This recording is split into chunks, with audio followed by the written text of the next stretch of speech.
Muito bom dia, senhoras e senhores. Sejam todos. Please welcome to the last day for the seminar Amazonia in Loco. I would like to invite everybody so that we can start the agenda. It's going to be a pleasure to be with you once again here at the Estação das Docas at Belém do Pará. This event, okay, Sandra? Tem como dar mais um ganhozinho aqui, além do que está aqui? Tem como dar mais um ganho aqui? Deixa eu ver. Tá no máximo, máximo Não, e máximo. não, pode diminuir. Só mais um ganho.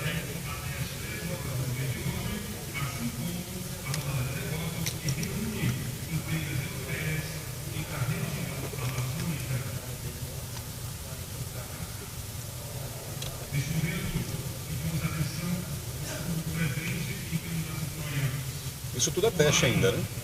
Isso tudo é teste.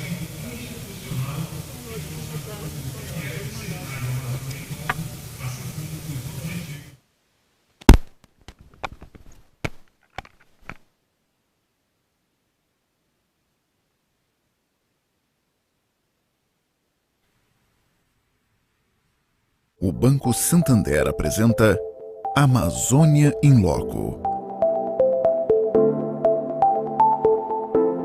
O evento Amazônia em Loco tem por objetivo promover atividades econômicas que tenham como mote a preservação do meio ambiente e o aproveitamento inteligente de recursos naturais, explorando a potência econômica da região amazônica para gerar um futuro mais biossustentável aos moradores da região por meio dos negócios e empresas locais. Em palestras, rodadas de negócios e exposições, serão discutidos temas urgentes para o contexto atual do Brasil, com destaque para as ações privadas e políticas públicas que estão sendo desenvolvidas em prol da bioeconomia, biodiversidade e preservação da natureza. Participe você também do evento Amazônia em Loco e contribua para a promoção de investimentos em negócios sustentáveis.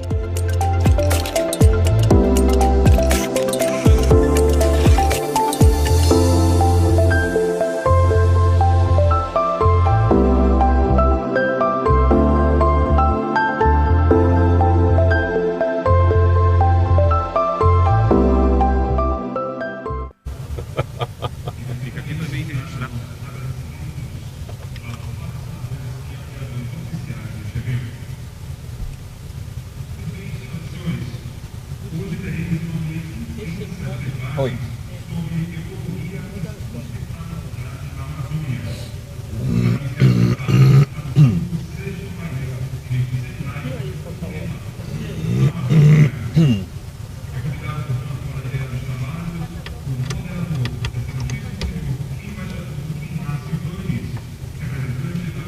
Aonde, Sandro? Aonde? Pode mandar. Seguramente. Ah, tá, peraí, deixa eu ajudar aqui, peraí. Perfeito. Assim eu vou saber o que ele precisa. Tá bom. Perfeito.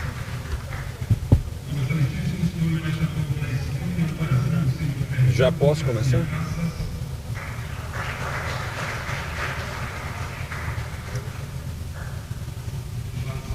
Which will be part of this debate, Mr. Frederico, which is the business superintendent for the International Conference, CNI, and representative of the Amazon Institute 21, which will be represented remotely.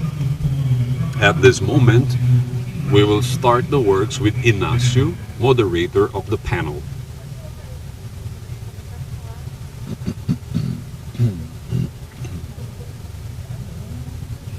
Good morning. Today we're going to speak three languages: English, Portuguese, and Porto-Spanish, which is a very well-known language in the region. Good morning to everybody. It's a great pleasure to be part of this panel. I think it's going to add Yesterday and what we're going to have in this. The idea is to be able to have and discuss all the issues of the Amazon and the opportunities as well that the Amazon has. And today we would like to present how the international community with two colleagues which will have the possibility to present what their countries are doing here and what we really want to do to be able to support the Amazon efforts related to the projects in favor of the Amazon and also the private sector. Our countries as well is a very good partner. Today we're going to have the ambassador of Norway and the ambassador Fernando from Spain. As we have said, Frederico together with us is going to be here in the screen, which is one of the type of relationship that definitely will allow us to have more people inside this station. The idea today is to listen to the ambassadors and the private sector with all the ideas and the qualifications and capacities they have to contribute with a very clear idea for us and the international community as a whole. I can speak on behalf of them. It's a great challenge that the climate changes and the biodiversity are global challenges. Nobody, it's like we speak with COVID, we need to be together, working together.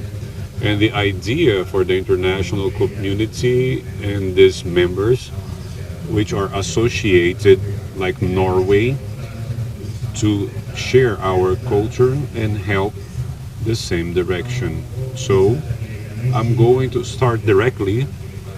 It's very important. I'm going to speak much less, only after the questions.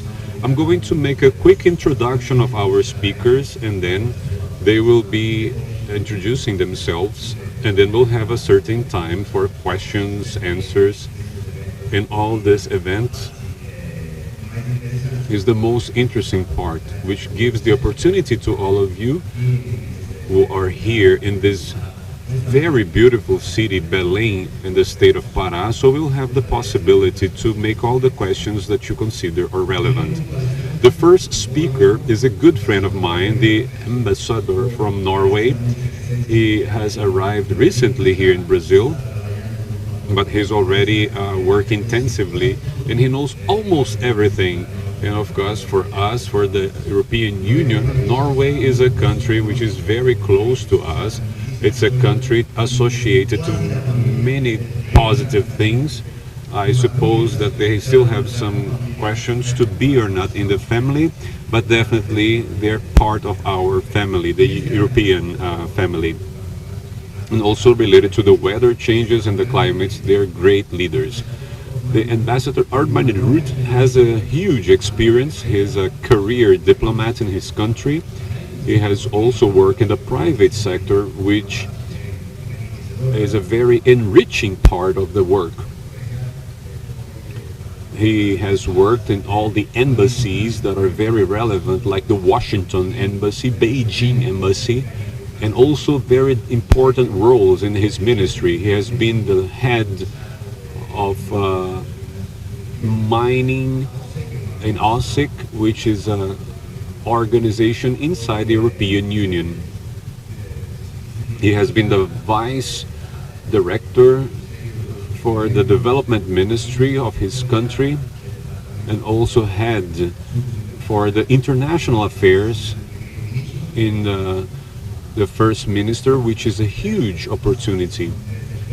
So this is basically the background from the private sector, which come as a senior advisor in the weather, power, food safety, in the foreign relationship in Norway. And now he's the ambassador of his country in Brazil. Odd Magni, the floor is yours.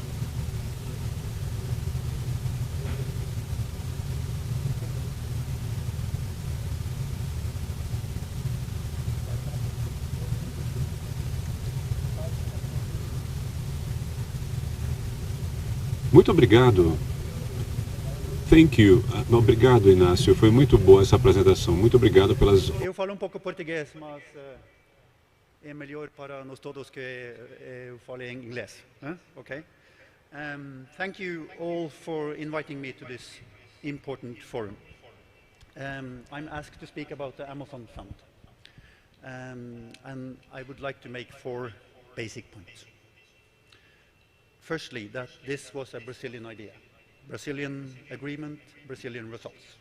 Secondly, a little bit how we came to support the fund. Thirdly, that we are very proud of the results of the fund. And fourthly, and whether we can, in fact, reopen the fund. So, okay, better? Okay. O mundo apoia, todos ganham.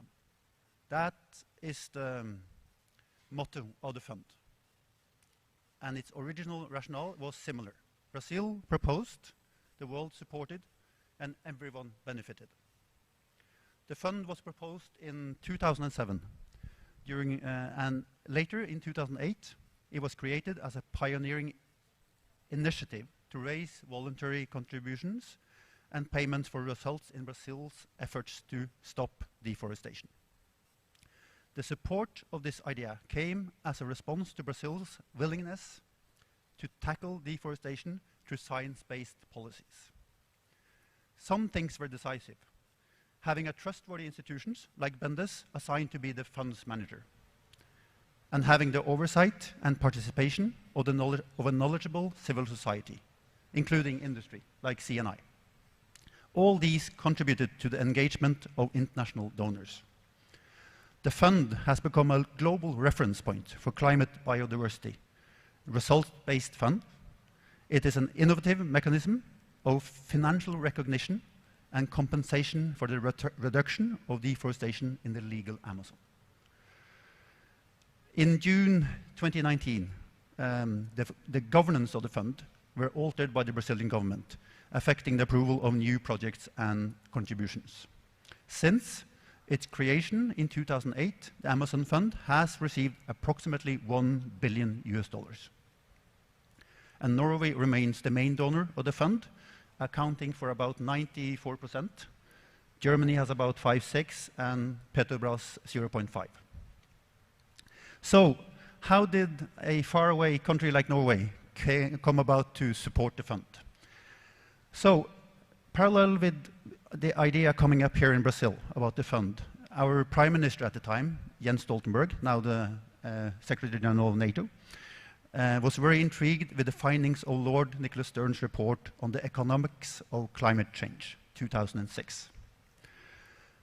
And Stern pointed to the need to rapid and substantial emission reductions in the land use area. That was the main findings in the Stern report.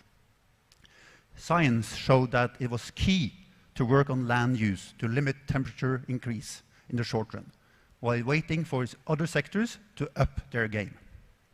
The Stern report laid then foundation for Norwegian engagement at scale. At the same time, there were very much activity within Norwegian voluntary sector, and especially 2 Norwegian NGOs were involved with deforestation, understood that this was the right moment to push for a substantial pledge towards the government of Norway. And the message was that tropical forests are essential to life on the planet, guaranteeing fresh water, underpinning agricultural production, climate resilience, and pollination, among other ecosystem services. In short, tropical forests are indispensable. Elas são responsáveis para reduzir o aquecimento global. E eles acharam que seria urgente a Noruega e outros países, junto com empresas, para apoiar a redução do desmatamento. Então, essas ideias foram discutidas em 2008. E eu falei com das principais pessoas dessa época, e ele se reuniu com os brasileiros em 2008 e foi aí que começaram o Fundo do Amazonas. Então, nas eleições recentes, há 2 meses atrás, lá na Noruega, todas essas questões foram um tópico muito relevante. E o novo governo já deu muita ênfase para continuar essas iniciativas do desmatamento e também para a nossa economia. Nós sabemos que nossos recursos são basicamente de petróleo, mas estamos indo para a parte verde e fazendo o melhor que podemos. Então, deixa eu falar um pouco sobre os resultados do fundo. Temos muito orgulho dos resultados que foram apresentados nos últimos 10 anos de forma ativa no fundo.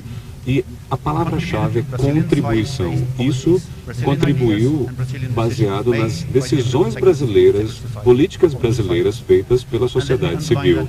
E eu gostaria de destacar que nós temos muito orgulho de toda a cooperação que existe com o Brasil e os resultados com o Fundo do Amazonas. Muitos países, na verdade, hoje querem aprender e replicar esse fundo. É uma iniciativa pioneira. Eu acho que foi o primeiro tipo de iniciativa de pagamento em relação ao desmatamento. E é muito importante destacar que esses resultados são brasileiros.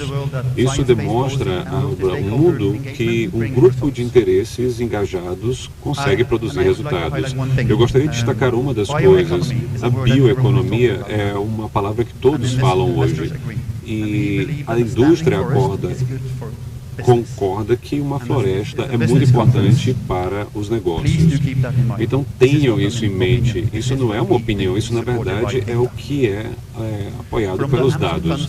Dos fundos do Amazonas, todos os projetos apoiados até 2020, mais da metade, 500 milhões de reais foram investidos em produções sustentáveis. Produções sustentáveis são bioeconomia, e a bioeconomia é uma floresta em pé. Os resultados até então, eles precisam ser replicados, escalonados, e precisam que a indústria os apoie. Talvez mais importante, eles demonstraram os benefícios e a capacidade para trazer todos esses jogadores e pessoas para promover o desenvolvimento sustentável e reduzir o desmatamento. Isso não são resultados noruegueses. Essas decisões foram tomadas baseadas em ciências e por brasileiros, baseados em políticas brasileiras também, já que isso é um fundo público. Isso precisa de responsabilidade e transparência também do nosso lado. Alguns dizem que o fundo é o mais coordenado no mundo, mas nós também concordamos que tem espaço para melhorias. Nós temos o foco também do que precisa ser melhorado, e isso também nos demonstra excelentes resultados que o fundo alcançou. E como todos vocês, nós temos os fundos para ver o trabalho que é necessário ser implementado. Dessa forma, o meu quarto ponto. E o futuro? E o futuro do fundo? Bem, vocês estão cientes que o fundo ele está sendo implementado. Tivemos alguns desacordos com os contratos, estamos dialogando para ver como podemos manter esse apoio baseado no que foi mutuamente acordado e entendido. O nosso contrato com o Brasil especifica que os dois países precisam concordar em qualquer uma das mudanças feitas no gerenciamento do fundo, tanto da Noruega quanto do Brasil. Nós temos um diálogo muito positivo com o vice-presidente Mourão, e essa participação do lado mostra a importância do fundo. O envolvimento da sociedade civil no fundo é parte do que foi designado pelo Brasil, e uma de muitas razões pelo qual essa proposta foi muito boa em 2008. Isso é um ponto muito relevante. Eu espero que nós conseguimos reabrir esse fundo em um futuro não distante. Para que isso aconteça, nós estamos discutindo 3 pontos. A redução substancial no desmatamento na Amazônia, baseado em um plano concreto e uma estrutura governamental que Brasil, Alemanha e a Noruega concordem. Politicamente seria muito difícil para o governo norueguês reabrir o fundo enquanto as taxas de desmatamento estão aumentando. Isso não são critérios novos ou demandas novas, mas tem elementos fundamentais para o acordo inicial brasileiro. E nós estamos prontos para cooperar no futuro com o Brasil. E eu acho que o mundo também quer muito apoiar e trabalhar junto com o Brasil nessa questão, mas precisamos ver compromisso e engajamento e a entrega de resultados concretos em relação ao desmatamento. E nós acreditamos que os fluxos financeiros continuarão vindo com esses esforços. Nós temos algumas empresas que estão investindo com países e estados para reduzir o desmatamento em uma escala e uma coalizão. Nós temos uma iniciativa dos Estados Unidos, europeias, de várias empresas. Nós temos a Amazon, é um dos contribuidores, a Delta Airlines, a Nestlé também e outras empresas grandes que já estão apoiando essa iniciativa. Então, deixa eu concluir e dizer algumas coisas sobre o resumo. Eu acredito que o Fundo da Amazônia trabalhou muito bem e já estabeleceu um exemplo para o mundo. Nós temos muito orgulho de fazer parte disso. E o Brasil também tem que ter muito orgulho para o fundo e também ao apoio para reduzir o desmatamento. As iniciativas estão aí para o Brasil de várias formas. Eu também gostaria de dizer que o Brasil substancialmente reduziu o desmatamento antes. Isso mostrou para o mundo como isso pode ser feito. E as instituições que entregam esses resultados também conseguem fazer isso. Nós acreditamos que é possível para o Brasil utilizar o desmatamento sem impactar na agricultura, a produção e o crescimento econômico, de forma mais eficaz, mais lucrativa, para que a floresta possa ser mantida. Nós temos uma demanda rápida, crescente, para produtos sustentáveis na Europa e em outros lugares do mundo. O Brasil tem o conhecimento e as ferramentas disponíveis para garantir um share de mercado nesses mercados verdes. Transparência, rastreabilidade e também nas cadeias de fornecimento serão pontos-chave para garantir essa entrega. Dessa forma, nós vamos conseguir garantir o mercado e investimentos futuros. Muito obrigado. Eu espero que isso dê um pouquinho da visão geral do Fundo da Amazônia, como nós estamos hoje, e que nós estamos muito ansiosos para continuar a cooperação. Muito obrigado.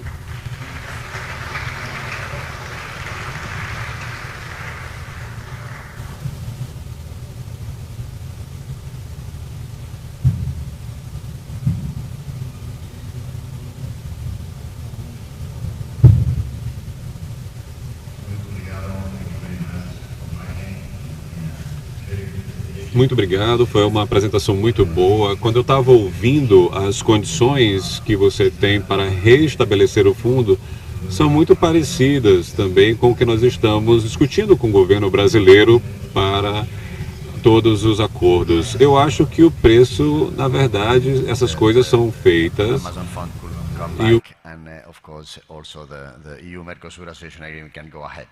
Dessa forma nós podemos avançar. Isso é outro elemento onde podemos mostrar toda a contribuição que temos com a Noruega. Our second point, and now I'm going back to Portuguese, is going to be a friend of mine. Together before arriving here in Brazil, and we still work together here in Brazil, is my friend Fernando.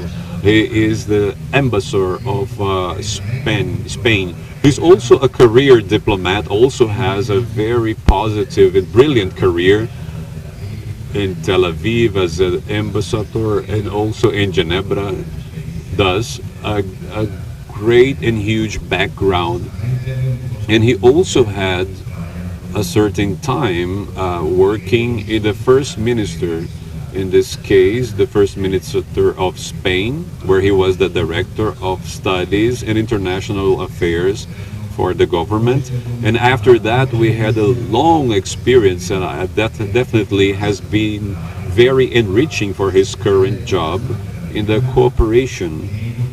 First, responsible for the communication of the secretariat, where Brazil is a partner, an essential partner for this organization. And then he worked as a director of the General Secretariat between 2008 and 2010. So inside this foreign affairs and European services, a great expert in Latin America. Definitely this is very important. He has also been ambassador of Spain, and then he was the Secretariat for Cooperation. He's vice minister for the international cooperation. So we do have this connection in the international cooperation, which is very relevant, as well as this relationship where, of course, there is a relationship with Brazil. And now he's the ambassador for Spain in Brazil. Fernando, you have the word.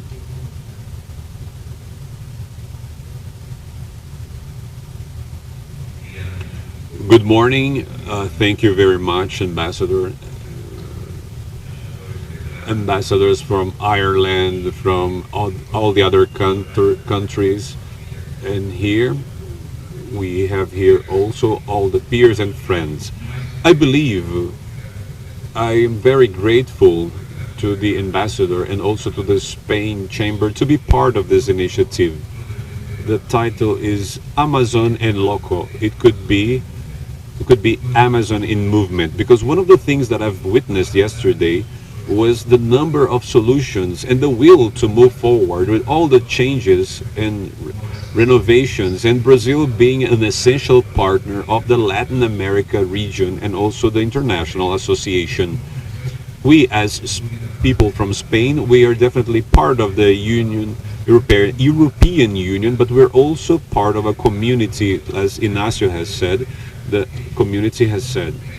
We are the countries that speak Portuguese and Spanish from Europe and also the other sides. 19 countries from Latin America in the Iberic Peninsula. So we have 5 General Secretariat for Health, Education, Justice, Cooperation, and we also have 23 cooperation programs that are related to the future. I must say, but from the European side, it's the biggest partner for the development in the world, and also the European Union supplies the biggest number of financial resources for the climate change. Of course, together with other developed countries, we have a huge historical responsibilities due to the emissions we have made. That's why we want to contribute with this mitigation in order to improve the climate. As a Spain member, I have a very important, besides the embassy, we have 5 general consulates. We also have companies like Santander, which is the bank here, and we have other companies which are part of the daily lives of the Brazilians and concentrate 80,000 employment. We have a lot of people, and around 15,000 Brazilians have some certain Spain origin. That's why we say we are partners and friends and allies. So, talking about us in the first place, we believe that the struggle against climate change belongs to everybody, from the company, from the financial sector, and this is what we try to find in Spain as a new climate and transition change. Now, the recovery and resilience plan, we are going to dedicate 30 million euros. 1 euro is 6.29 reais for the transition. And we have organized, we talk a lot about COP26, COP25 after Chile was organizing Spain. We believe that we have very important things. The intensive cost for efficient energy, clean mobility, renovation and recovery of the urban area like sanitation, and preservation and restoration of the system. We believe that we need a quick action and political ambition, and we need to reestablish the trust between the north and the south of the world. In order to do so, we have $100 billion donated to the less developed countries for the energy transition. We have also considered that transition and adaptation have to work together. For that fund, for the underdeveloped countries, we are going to contribute with 130 million euros until 2025, and other initiatives in the poverty reduction, and also for the poverty initiatives that we have. Those are very important things. Reducing the emissions, adapting to the climate changes, finance for the poor countries, and definitely the cooperation. Here we have a lot of studies related to the Amazon. I had the honor to sit together with Antonacio, the Vice President Mourão in the Amazon side, in Pico da Neblina and others, and also Tapajós, Belo Monte, Altamira, and so on and so forth. So when you look around all the European points and also the legal Amazon between Acre, Amapá, Maranhão, Mato Grosso, Pará, Rondônia, Roraima, Tocantins, you can see the data. 350 trillion trees, which have 80 billion and many other huge numbers for types of fauna, 1,024 types and species of trees and reptiles and many other different types of fishes. So it's a huge and complex reality. It's a reality that needs sustainability but also requires a lot of development. We also have part of the population like low development rate, and we need to do both things at the same time. A development that needs to be regenerative and not predatory, because in all this change, we have all the changes in the world have been the warmest years since we have this climate changes. And the emissions as well in carbon 2020 have been recovered to those levels close to the pandemic, to close to zero. The liquid emissions of carbon in 2050, we will need to reduce the emissions like the greenhouse effect in 1.4 billion tons per year.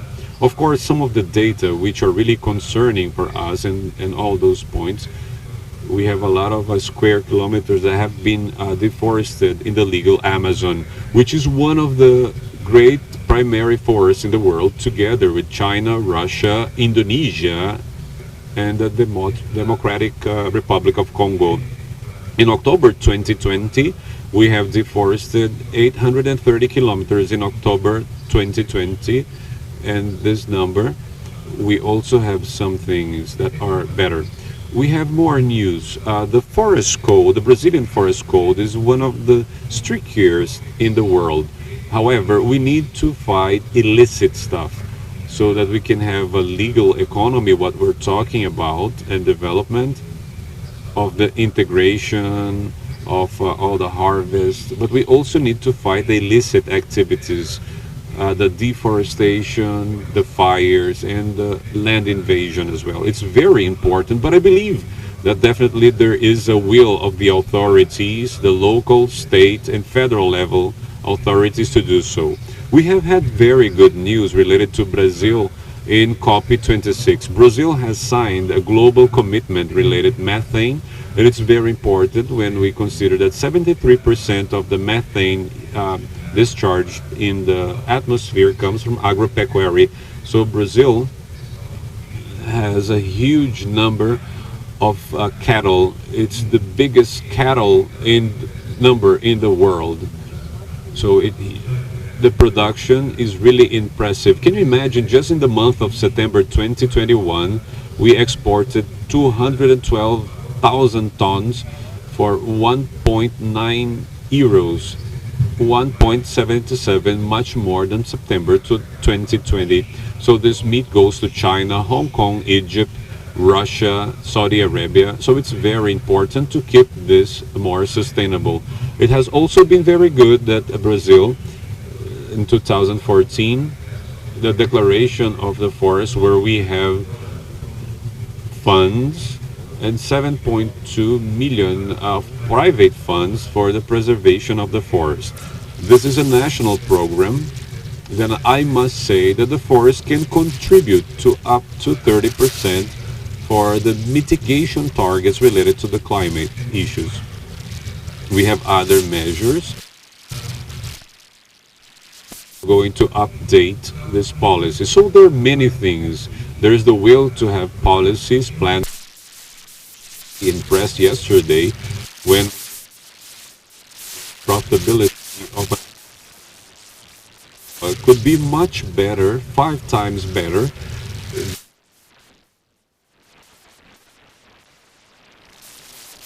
New boundaries. We have to agree and see traditionally what has been done with the things that are renewable. And we have good news. The environmental concern is not just a government concern, state level or federal level. It's very strong in the financial sector after we went through the power and food supply. Now, due to the funds and investments, there are many companies that have neutralized, and this is a trend now in the companies. Some of them are using internal measures, and others are buying credits, and others investing in green areas in partnerships with Santander, Itaú, and Bradesco as holding for compensation of carbon, or maybe the organizations like Brazilian companies are established here. These are very relevant things that I believe for our future is to neutralize carbon, and also the integration. Yesterday we talked about the knowledge system integration, science, technology, innovation, and also the traditional people from the forest to know how to manage the water resources, the family agriculture, and the importance of the women, and also the activities in major scale. This is essential to generate income and employment for a sustainable development, and also essential for life. Those are points important. In a recent study, 90% of the Brazilians that have been interviewed are concerned, this is very good, with the preservation of the Amazon. And people that live in the region, only 48% said that they know the forest. And those who live in other regions besides Brazil, 86% have never seen any states of the legal Amazons. Coming from a country which has tourism as an income, you can believe that the potential for the Amazon tourism and the potential for Brazil is really very expressive. And we need the international cooperation. Besides what we have been doing as members in the European Union, we have done 4 things on the last week. A webinar with the zone in Manaus to talk about bioeconomy and food. We are discussing the Amazon Fund in Pantanal to reduce the fires. It's the biggest private reserve that we have in the bioma, and we have an experience related to the fire due to the European summer.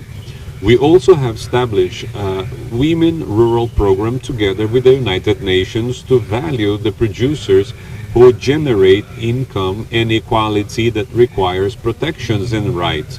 And then we have also presented last week in the embassy the law wood together with the federal police to reestablish the wood.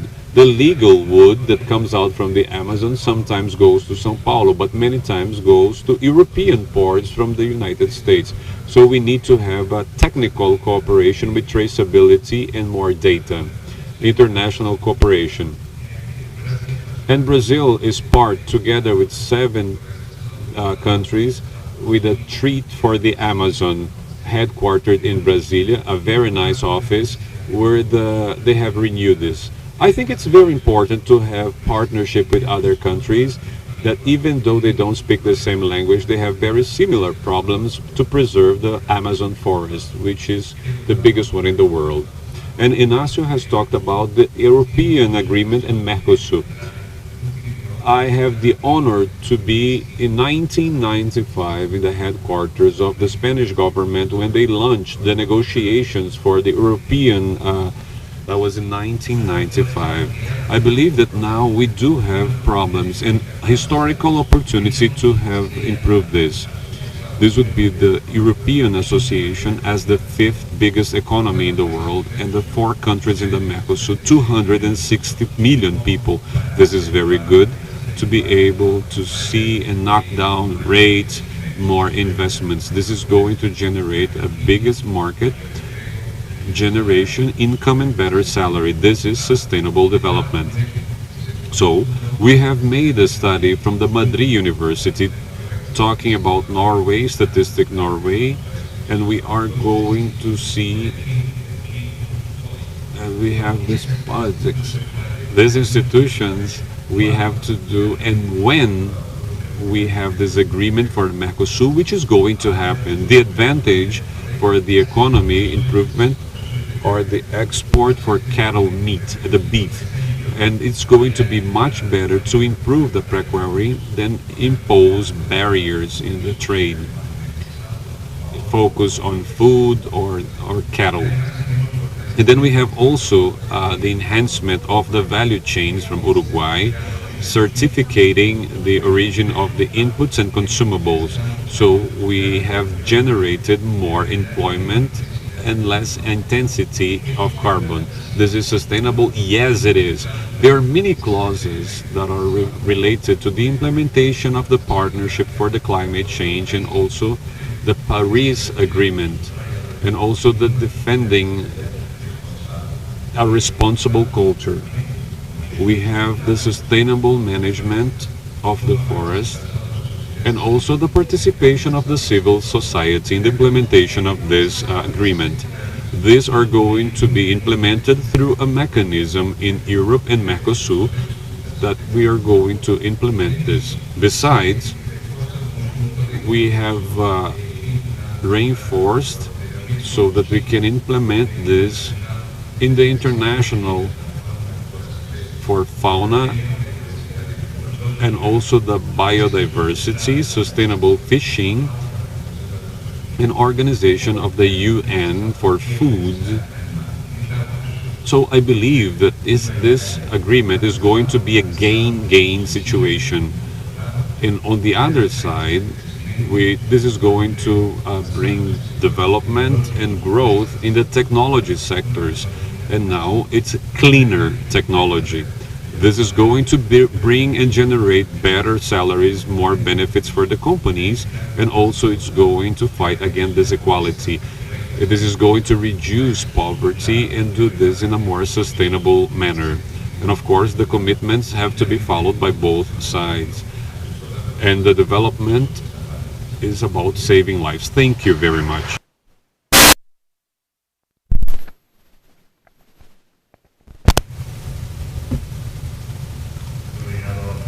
Thank you, Fernando. Amazon in movement. I really like this idea to have this perception being close to the river, this constant movement of the river, and also for the region. For us, for the delegation of the European delegation, it's a great effort for the chambers, or Spanish and Finland chambers. This will really help in this movement.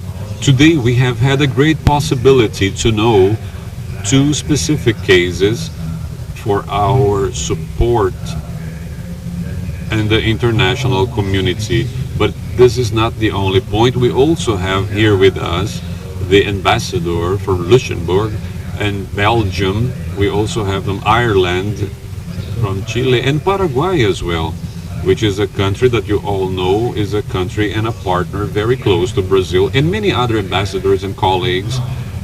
And also we have Portugal. I forgot Portugal. You cannot forget Portugal here in Brazil. It's a failure that I made. But anyway, Portugal, of course, was yesterday in the session, the opening session with the secretary that made a great presentation. But we also have other colleagues and other positions and roles that are together with us today since Brasilia and other places of the country. This is the part that we wanted to present for the international community. We are really aware that we are not the only one that want to contribute with this effort. We also have the private sector from Europe that has been present in different sessions as well, and also the private Brazilian sector, which has demonstrated a very good leadership that I need to recognize. In all the discussions that we have had, we had to make presentations here in Brasilia related to the issues related to the Amazon. We have always had the support and follow-up of the private sector, and also talking about the private sector, this is a great leader in this area. I remember that some of the activities that we need to perform in Brasilia, we were very lucky to make speeches to work with Marcelo Tomé, director for the Amazon Institute for more than 21. Marcelo, he would really like to be here with us, together with us. However, since we had this event to be at the same time as the COP26 Glasgow, of course, many of them had to travel to Glasgow, which is the case for Marcelo, which is not here with us. He has sent. This is being done from this point. And of course, the Superintendent for International Business, CSAL, a very important institution, an economist for International Affairs, University of Brasilia, with title as Masters for Financial Economy from the University of London and History from Brasilia. He is graduated in Strategic Negotiation and Economic Politics by Harvard Schools of Economics. He has worked as a strategic and planning for different public institutions in Brazil. Today, he is responsible for the international strategy for the national learning procedures for the Evaldo Lovi Institute. Frederico, you have the word.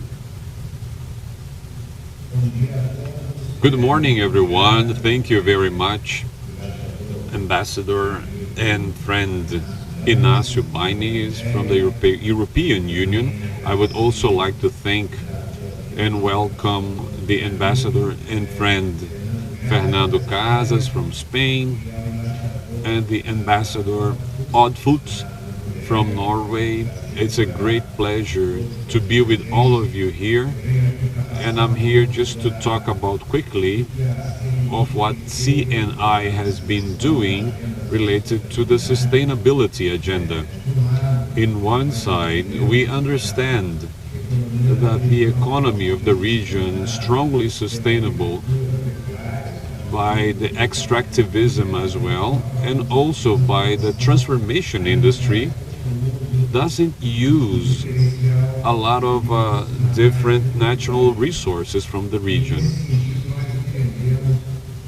And we understand that there is a huge space for our work related to the research and the development of more advanced technologies. Thus, we want to share the same vision for development of the Amazon that has been proposed by the researcher Carlos Nobre, which is known as Amazon 4.0. It consists on the construction of a fundamental economy and a more rational use of the biodiversity, of the biomass of the Amazon, focusing on the metric rates.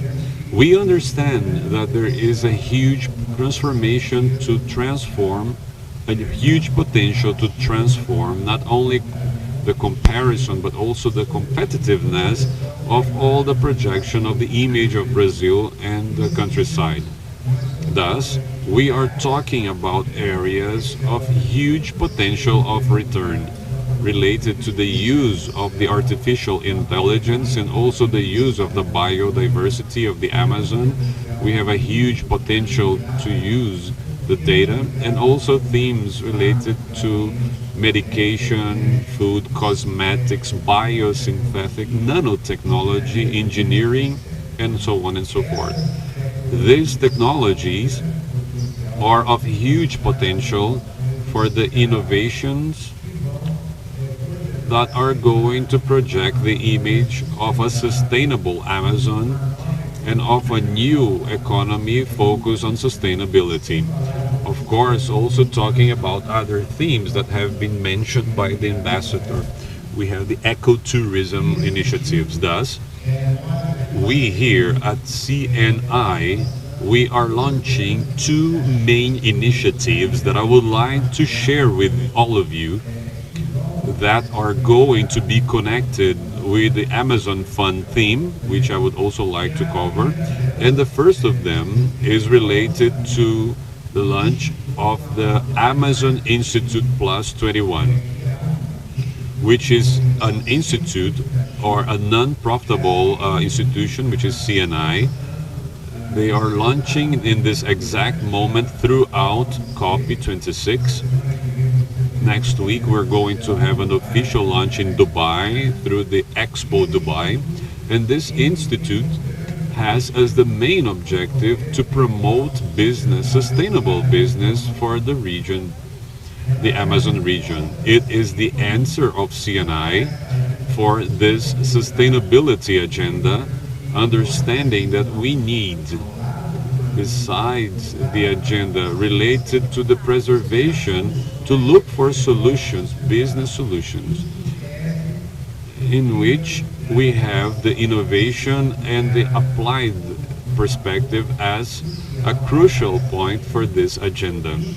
The institute, the Amazon Plus 21 Institute, which is being created, is an institute that is going to work basically with two main points. One side, we want to be connected to the demand for small and mid-sized companies, and also for companies that want to invest in the Amazon Fund, and also being able to get all the development for this point, high impact, and also the investments, international investment funds, and also as the Amazon as well, and banks inside this agenda.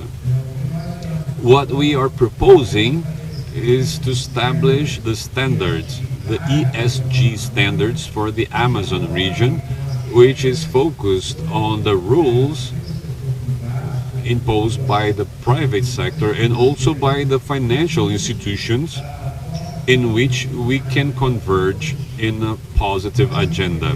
We understand that this is a work that's a huge work that many times is getting the local businessmen not only to develop the culture for ESG on the mid-size and small-size business in the Amazon, but also to adapt their logic for governance based on the criteria of the private sector. Having said this, we will be able to translate the conciliation of funding with a sustainable business for high impact projects. So the objective is for us to connect these two worlds. And on the other side, the Amazon Plus 21 Institute proposes to have a forum, a business forum, with the participation of the private sector and also of companies that are concerned with the Amazon agenda, so that together we will be able to discuss solutions and identify what are the main challenges to motivate this agenda for sustainable business in the Amazon region. This is not a simple matter. We are already discussing with some investment funds, national funds as well as international funds, and we have huge bottlenecks for those who offer the credit in one side and also for the ones that takes the credit. We need to have credits that we have remuneration rates compatible with the Amazon. And on the other side, we need to have an adoption for the compliance points and also the issues related to the governance, which are compatible with the Amazon reality. So this is a great work that we want to put all these stakeholders inside the forum and start discussing this so that we can have this agenda, a long-term agenda. The second point for CNI related to this agenda First, I would like to remind you that over the last 10 years, the National Industry Confederation, through the forum, which is the Business Mobilization for Innovation, has launched an initiative, a huge initiative, to frame a Senai structure innovation system. This was a huge investment that we have made here in the National Industry Confederation in the latest 10 years to structure a network that tried to develop research projects applied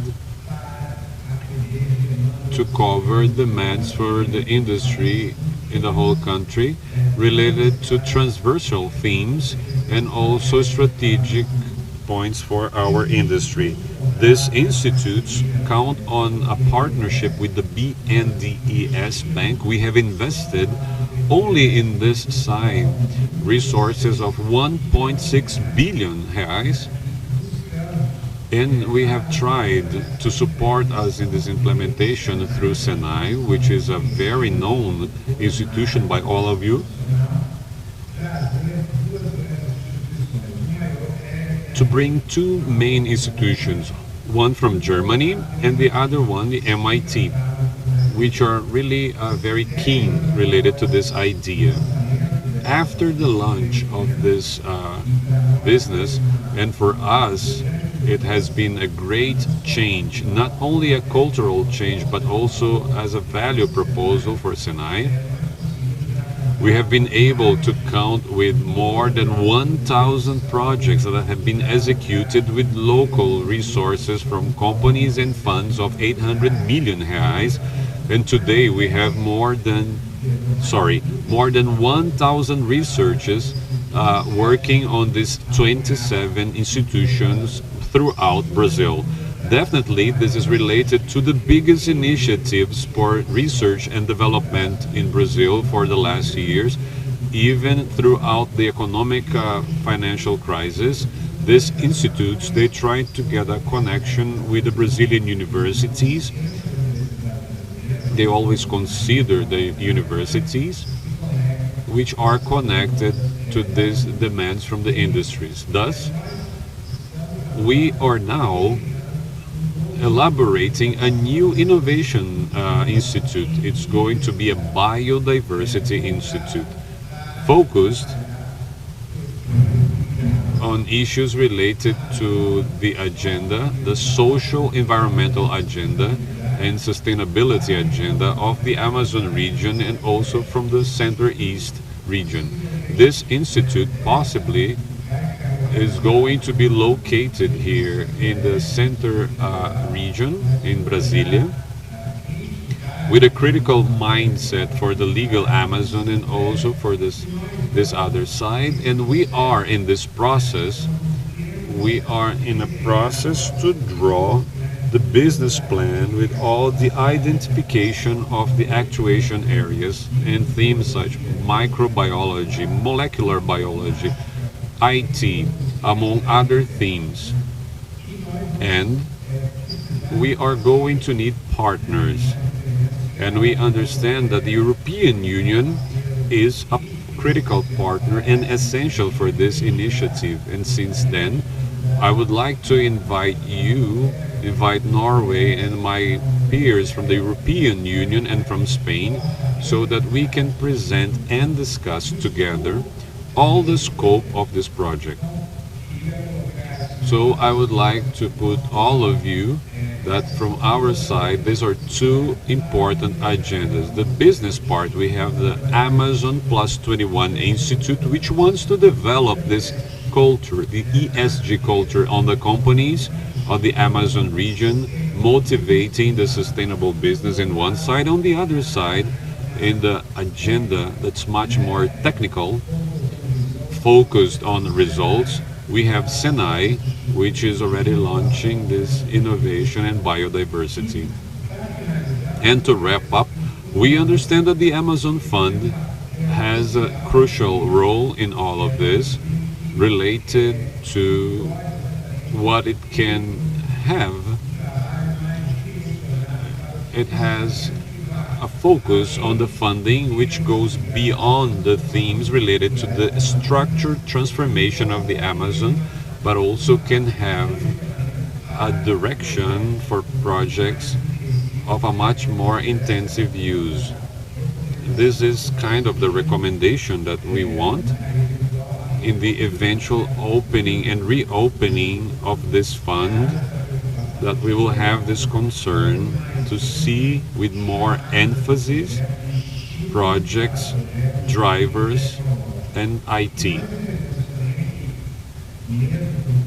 We understand that despite all the success of this initiative, which is the Amazon Fund, we understand that the process for the proposals and projects could be faster, and we could think about a simplification of the presentation process for the projects, besides to strengthen the communication for the different stakeholders of the Amazon region based on the potential of this fund. I believe that this group of actions is going to enhance demands for projects in the region, and also what we really want is to expand the agenda for sustainable projects in the Amazon region. I would like to thank you, and I'm available for further discussions. Thank you very much.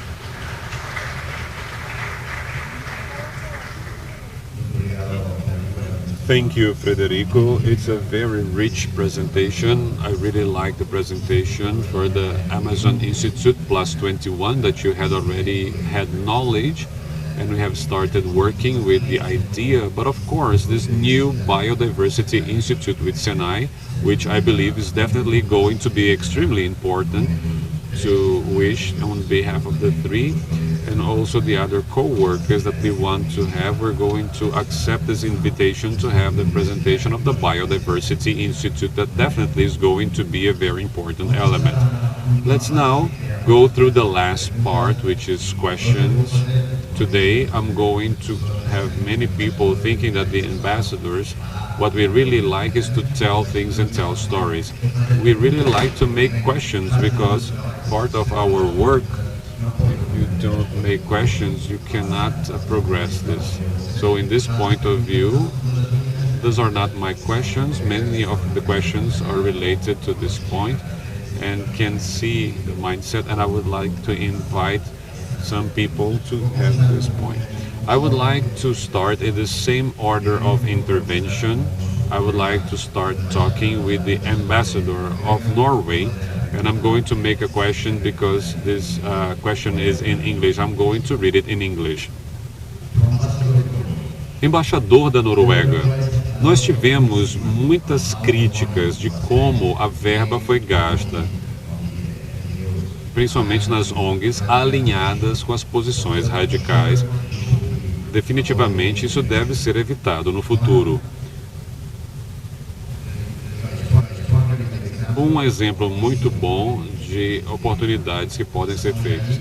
Fundação Jari, nós tivemos a chance de ouvir um pouco uma apresentação deles, mas você ainda não estava aqui.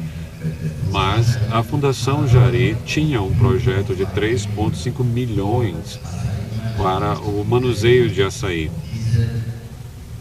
substituindo diesel para painéis solares. Substituição do diesel para energia solar. Isso não foi aprovado porque veio de uma fundação conectada com uma empresa privada. Você conhece isso aí? Não, obrigado. Sim, nós ouvimos essa crítica, sim. Mas como eu havia dito na minha abertura, como a verba é gasta foram as decisões brasileiras. Nós entramos num acordo com o Brasil e nós não mudamos nenhuma palavra nesse acordo. Toda a utilização do fundo é baseada nas decisões brasileiras. Nós gostamos muito dessa participação de várias partes interessadas na estrutura de decisão. Então, tanto nas ONGs quanto na indústria. Então, nos projetos como esse, não nós temos nenhuma colocação. Claro, tem espaço para melhorias no fundo, mas nós acreditamos que BNDES está no website e, claro, sempre tem espaço para melhorias. Mas isso é uma decisão brasileira de como utilizar a verba. E vamos aqui para Fernando e também mantendo a mesma linha da pergunta, e também a pergunta está em inglês, mas você pode responder em inglês ou português, claro. A pergunta vem de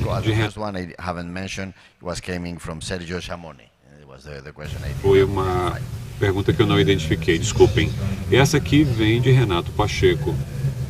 Ele é o consulado da Suíça em São Paulo. A pergunta é: como que nós podemos garantir a transparência internacional na aplicação dos recursos no Brasil? Que tipo de ferramentas nós podemos utilizar para melhorar a transparência? Muito obrigado. Eu diria que a transparência deve ser fornecida e nós temos diferentes recursos. Temos as ONGs, o governo, a academia e também nossas pesquisas das embaixadas e das organizações internacionais. Algumas vezes nós temos muitos dados disponíveis para que a gente possa passar um pente fino em tudo isso. Mas eu acho que essa transparência é uma sociedade muito aberta. E aqui em muitos outros países da América Latina, por causa desse ponto, nós temos 200 anos de independência, a sociedade civil está muito aberta, muito forte e tem muitos recursos de pesquisa. Então, particularmente, isso é aqui na sociedade brasileira. Talvez o principal desafio deveria ser ter a análise correta dos dados. Como tem muitos dados, nós precisamos de transparência aqui também. Muito obrigado, Fernando. Agora eu vou para a terceira, para o Frederico. This one I'm going to do, Frederico. You spoke a lot about this action from CNI related to international institutions in the funding world as well as research. I would like, because I know you have done things, you can explain to us how the actions were taken from CNI on the latest years to have a better explanation of Brazil outside. It's a huge challenge for us as ambassadors. We have to explain things that are happening. This is a huge country and a continental size. It has a very complex reality. So we try to perform this work. But I believe that CNI as a whole, I'm going to talk about the deforestation and this bad image that Brazil has had on the last years. And I know that from CNI you have taken all the efforts that you have presented before on your speech, but of course the efforts that we have had and how you're working to be connected on the product point of view, and the production is a country connected to the world. But of course, sometimes the relationship that we have in the institutions such as CNI and other institutions that are very similar in Europe and other countries in the world, could you please talk about the efforts of CNI, which I believe are very good to have a better understanding? Frederico, please. Thank you. Well, of course, this is a very sensitive and complex theme. But from CNI has tried to find in one side, through the partnerships, which are the chambers, the trade and industry, which are partners from CNI, they always promote bilateral meetings with the chambers, focus on the promotion for business, and in these meetings, the sustainability theme has gained more and more importance. This has been a very important theme so that the Brazilian industry can communicate for the businessmen from other countries the agenda of a Brazil that can work, a country that has the commitment with sustainable business. On the other side, we have this huge forum, which is the business mobilization for innovation. Today, it We have more than 400 companies, Brazilian companies, as well as foreign companies, CEOs, that are meeting every 2 months to talk about the agenda, the innovation agenda, and also to get some increase on the private investment for innovation and partnership for players from the federal government. This is another agenda, which is the sustainability theme has gotten more points. And the entities that work and the agenda for technology, above all, the entities such as Senai and SESI, we have tried to expand our cooperation relationship, technically speaking, for donators of traditional countries, as an example, Germany and Japan, which today are the main partners of Senai in this agenda. And as an example, we are now having 2 projects with hydrogen, green hydrogen, with AG&Z and all the resources that come from the PMZ as well as the Environment Ministry to motivate business that are sustainable in this agenda for the green hydrogen. We also have another agenda for the renewable and power efficiency, also with Germany. So these are some of the examples on how we are motivating and trying to promote this industry that tried to get the dialogue in the sustainability in a more broader way. Thank you very much, Frederico. It's very good to understand these experiences for cooperation and work. Our experience with the European Union is focused toward this. You're great partners and many other institutions. In fact, since I'm here in Belém, I'm going to launch this afternoon with a project called our partners is the Environmental Research Institute in Brapa, and the Pecuary Research in the Center for the International Point. And in this case, the French government. I'll give you another example. As I have said, Germany and other countries, and all the work that we have talked about the European team, always to focus the efforts with all of us and all the countries of the European Union and the bilateral communication to have all these points that is going to be done by all of us. This is going to be a very important copy with 6 million euros, and it's going to contribute for the reduction of the deforestation, especially in this state of Pará, which are in this point making use of this event in Gasglow. We are going to have this inauguration and other partners that are also working in this direction. And based on the private sector, I'm going to wrap up. We have a very strict agenda. We're going to have the great honor to have here the Vice President, Hamilton Mourão, at the end. So we also have a timer that's counting the seconds that I have to go to the end. So I would like to greet the private sectors in Brazil, represented today by CNI, and also the private sector from Europe. The Euro Chamber, particularly for the Chamber from Spain and Finland, which have given to us a great opportunity to be here. We also have other chambers that are represented here. I can see Sweden here, and all this collective effort. Last week, we had a visit from the representative, which was a very important moment in our relationship, Europe and Brazil. They had the opportunity to have a very good conversation with the Vice President, with the President Bolsonaro, focus on the themes that we're talking about here as well, on a sustainable development in the Amazon, and the new commitment by the Brazilian government that I believe all of us are here on the stage. We had the possibility to greet the government, and of course now we need, as always, that any government We need to have this promise to become reality, but our international community, we are prepared to help. We want to say and reinforce this commitment. I would like to really thank my colleagues here, to the Ambassador Odd and Fernando, Frederico back in CNI. It has been a very good discussion, and thank you very much. And now we will continue with a daily basis. Thank you very much.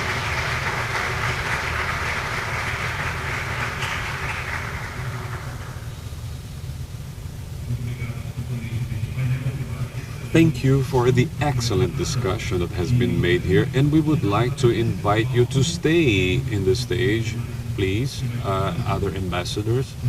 I would like to invite also the other ambassadors here that are on the stage to go up so that we can have a picture, a historical picture of this moment, a very important picture for this event. All the ambassadors here present, please.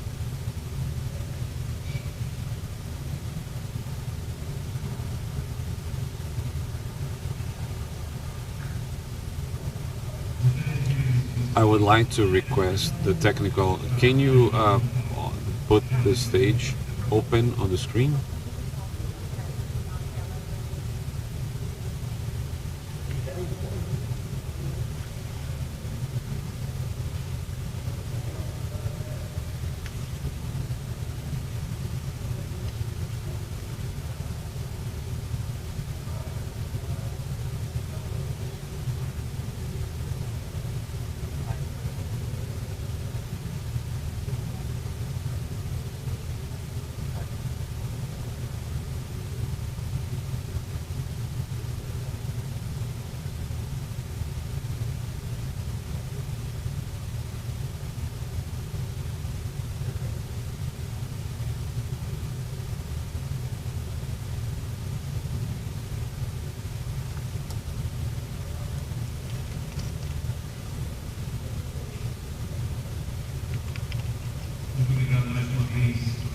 Thank you very much to all the members of the panel and all the other ambassadors for this very important picture and registration that has been made for this event that happens in Belém. Ladies and gentlemen, we will start now the discussion of the 7th discussion panel, which is part of our agenda. We will have the presence to see a debate related to infrastructure of the Amazon region. The moderator will be Renato Meirelles, which I would like to invite to go upstage. Let's clap our hands to receive him.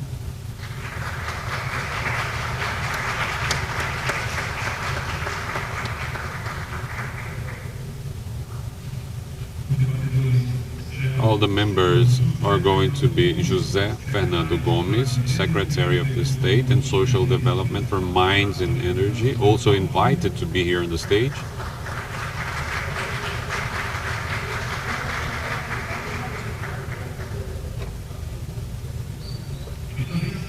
And also Luiza Antonacio, she's a legal analyst from Climate Initiative, which is going to be online.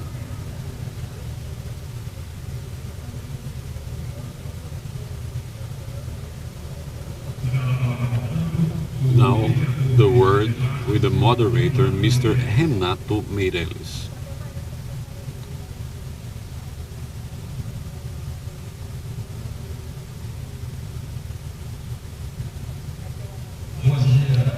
Good morning, everyone.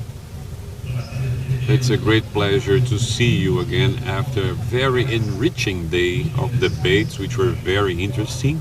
I believe that the focus of this event is extremely useful, and there is no discussion of any project, let's say so, from a country or a region in the Amazon region that wouldn't cover the infrastructure chapter. Thus, this is fundamental. We have the honor here to have the Secretariat of the State of Pará, José Fernando Gomes, and remotely of Luiza Antonacio from Climate Initiative.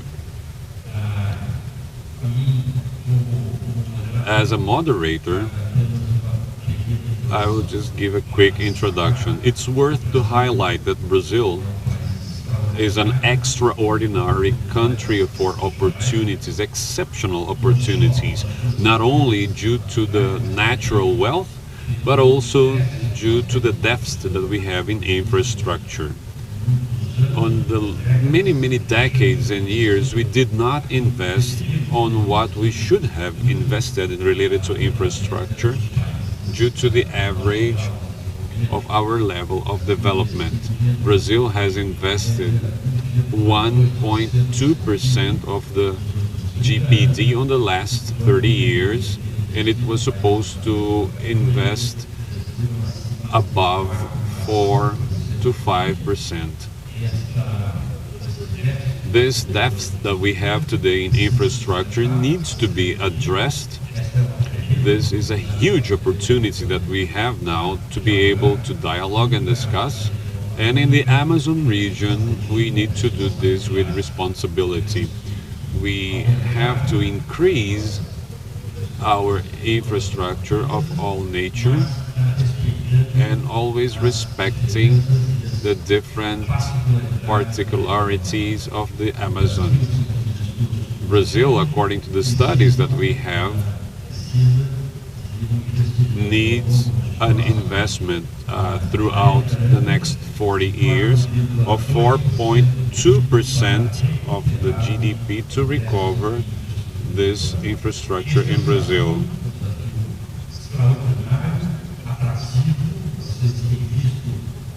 We have to see a great work, especially in infrastructure. Very important investments, very focused on the Amazon point, in some to see how this investment with this responsibility.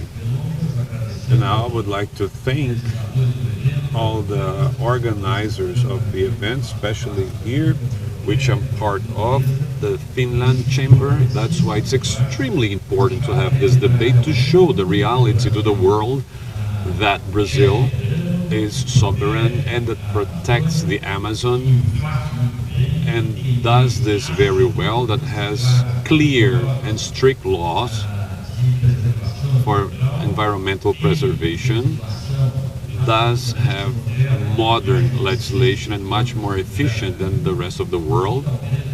And also maybe what we're failing, and I include myself in this process, is in the communication. We need to communicate this so that we can have what is extraordinarily good and promising. So please, Secretary José Fernando Gomes, and also the Economic, Mining, Development and Power for the State of Pará, please, the words are yours. Good morning, everyone. Renato, our moderator, if you allow, can I stand up? Good morning, everyone. For us in the government of the state of Pará, and asking, I'm going with the proper distancing. I'm going to remove the mask to speak in a more comfortable manner.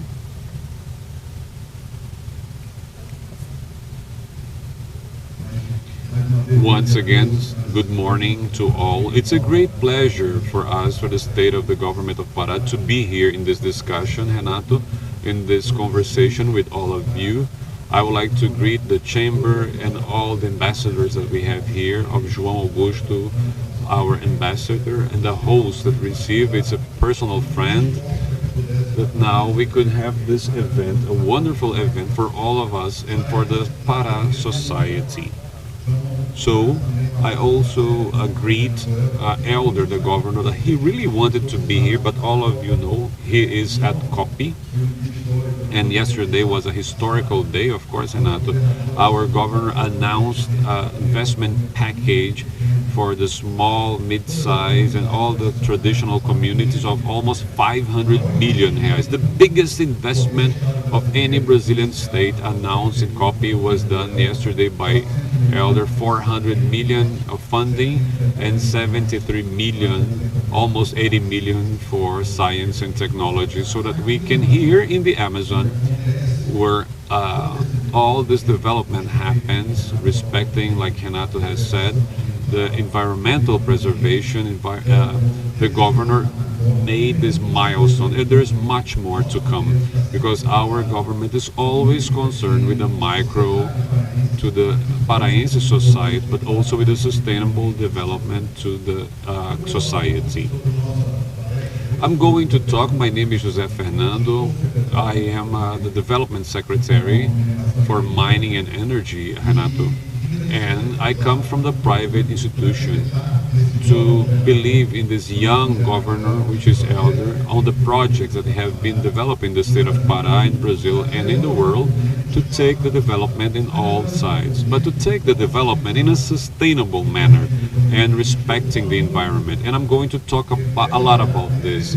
It's the mindset and the determination to support this in the environment. I will talk a little bit about our secretariat for those who don't know. All the development themes go through our secretariat: bioeconomy, energy, industry, a partnership, and also a very close partnership with the productive sector of our state, so we can meet together with the business. And I see the vice president of our federation, Maria Mendonça.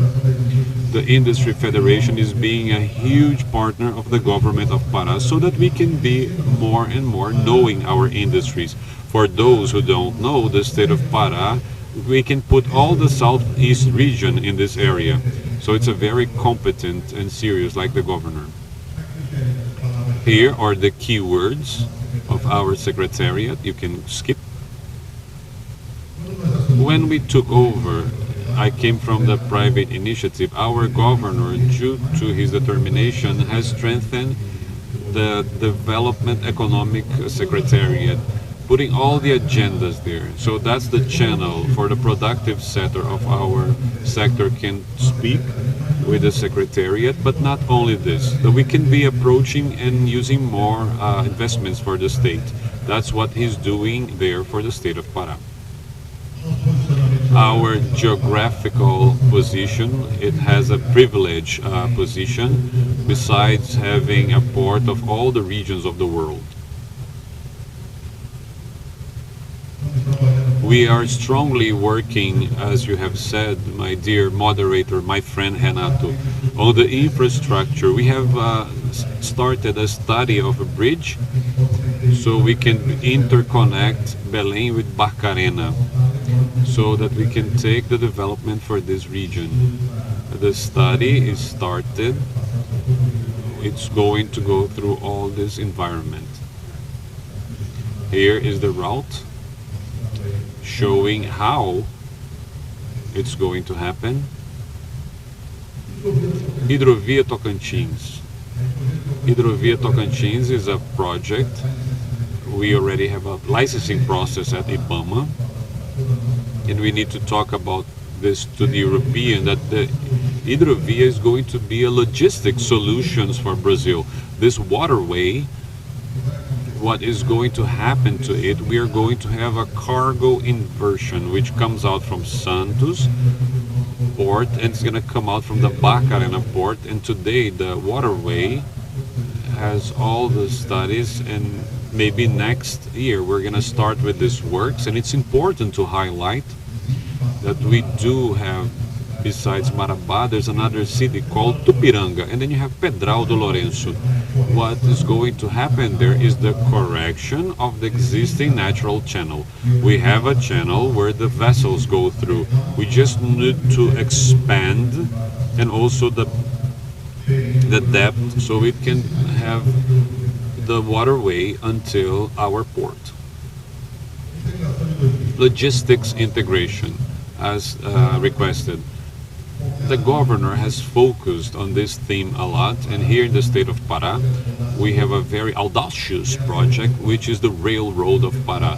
The Railroad of Pará, when we took over, was not being used by other governments. Nobody did it. Our government on the 15th of June has delivered all the environmental study, but the Terra Meio Ambiente is a paraense company that covered all the environmental study and the secretariat so that they can make all the details for this study, and then we're going to have all the points which are the requirement for this project. We're going to have the public hearing, listening to the communities, as I have said to you. It's a milestone in the secretariat, delivering the study of our railroad, and we're going to go through these municipalities. Can you see the logistic revolution that's going to happen? We have 12 municipalities. We're in a 515-kilometer railroad. We are going to be generating a lot of income. It's going to take around 4 to 6 years, maybe before, but let's consider it's going to generate development in all these places. And by the development, mining and energy, that this municipality would have a consortium, so we can qualify the local population so that they can work on the works or to be a supplier for the company that's going to build the railroad when the licenses and environmental studies are approved. We have 12 municipalities being part of this for 4 or 6 years.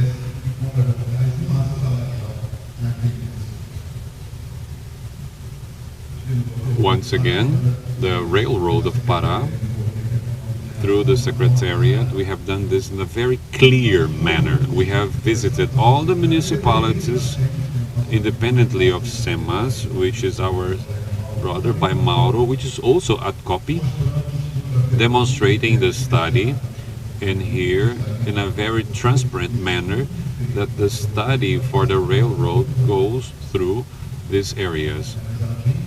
So it has this concept and this concern of sustainability on its scope and in the development. Here we have the pictures as evidence of all the visits that have been made by our team, all the meetings in these 12 municipalities. Here in our state, we also have Ferro Grão, which is the development project in the Highway 163, and now there is a decision on the upper court. Let's wait for the decision. This is also a priority project. It shows here from Sinop until Muritiba. And then here I reinforce the importance of the private sector to support the development of the state. They have never denied, Renato, to debate and discuss the world, what we need and what we are doing for the development of our region. And we will also have here a revolution. We have the PA 150, for those who don't know the state, it comes out from Marabá until the Vila do Conde port, and until next year we are going to put this concession for the society to make all this investment. A little bit of the details. I'm not going to go into details due to time. We also have worked strongly, Renato, on the councils of the PPPs. I'm the president of the councils, which is in the development of the sector for mining and energy. Today I am the secretary, and we're open here. There is a good challenge to all of those who are watching us or remotely, so that you can use the council, so that we can be developing all this public-private partnership inside the Development Secretariat for Energy. We are also working in our energy and solar industry. It's fundamentally important. We're talking about sustainability, so it's the theme of this panel and all of the others. We're working on the Atlas for the aeolic, strongly together with the Senai Institute for Innovation, that we have made this in the 4 corners of Brazil. In the northeast we have already visited to replicate it here. Here we have the Senai Innovation Institute for Mining. Today we have a sustainable mining respecting of those who went to Carajás together with our vice president, which is going to arrive later, Hamilton Mourão. They have visited the national forest with 400,000 hectares, only 2 used for mining. And next year, a dream. I used to say that this is a dream since the railroad was one of the projects that was not moving in this project. The natural gas. We don't have natural gas in this state. The companies as of next year are going to be able, not only the companies, but also the society here with the natural gas plant for the state of Pará. We also, in partnership with the private Equatorial, we're just putting the proper location. You've seen last night in a wonderful dinner that we had at the port. In the future port, we are going to install an electric power station, thinking about the future in our state. We have worked to take electricity in the 4 corners of the state. It's unacceptable not to have electricity in the traditional communities, especially in the countryside of our state. We have electricity, but we still have villages and locations that we don't have. This electricity is being taken to all. Can you imagine that old lady that doesn't have a refrigerator to drink cold water or to preserve the food? And we also, the state of Pará, very aggressively, the tax benefits. Pará has worked on a huge policy to attract the companies and keep the existing ones. We got up to 90% of ICMS on our policy for Marajó as well. It's a strong focus, 100%. Any industry or company that wants to be installed at Marajó has tax benefit given by the state of the government so that we can bring dignity and income for the municipality of Marajó. It deserves all the focus, and the government of the state, with our First Lady, Daniela Barbalho, taking front of many actions in that state, together with the population, developing that region. My time is almost over. Also having incentives, especially for the transformation industry and modernization and upgrades of the existing ones. Renato, we have a union project. I don't believe anybody can do anything alone. We have called all the companies to be getting to know all the industries, taking solutions. When we have the work meetings on the industry, visiting them, we take the solutions for those industries. Sometimes it could be environmental license, incentive, or labor, or many times to get to them and continue producing and believing in the state of Pará. And this has been our goal. We have 158 companies that have been granted. Our state continues with a dynamic state. The state of Pará is a champion in the generation of employment due to a very aggressive and positive policy. And in the past, we didn't have this. And in a very difficult moment of all the society went through, I'm going to go quickly through this number.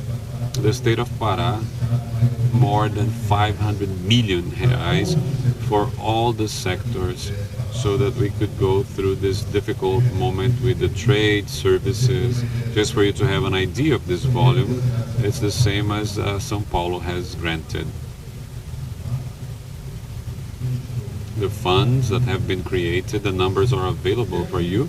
And here, this is another very important revolution of the government. When we took over, when Eller took over the state of Pará, we had a city called Ananindeua. It was the 3rd most violent city of the world. The governor, in a very good initiative, brought in the national force, worked with intelligence, and they have created what we call the territory for peace. We mapped all the neighborhood related to the security. Just to have an idea, even the post office could not go in. We went there with a national force.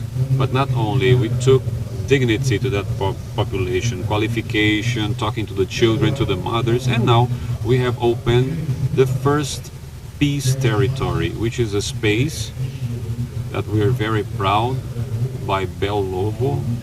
She is a renowned architect, where our society can be there with 80 services of the secretariats to be served, and sports and leisure for our youngsters. Here you have the pictures of the inauguration. This is the first one at Icoi, in the city that I talked to you, which is very violent with this great revolution. He was the mayor of this city. It's a commitment not only to the city but also to the others of our state. And here, just to finish, it's a sentence that I have used for you to reflect on this. We'll always be together. Deploying ideas and sustainability is the guarantee that we can harvest a future and conscient. I'm very motivated for us to be talking to all of you and showing that Pará is the solution for Brazil and to the world. Thank you.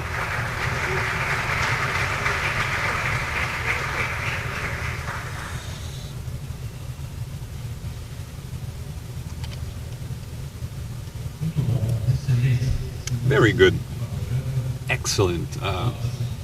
We can really see that the state of Pará is more than prepared for this challenge that we have talked about, and we need to bring the development to the Amazon region with responsibility, with sustainability, but we need to do this, what the government of the state and your secretariat has led. Congratulations. It's a great program, Secretary José Fernando Gomes.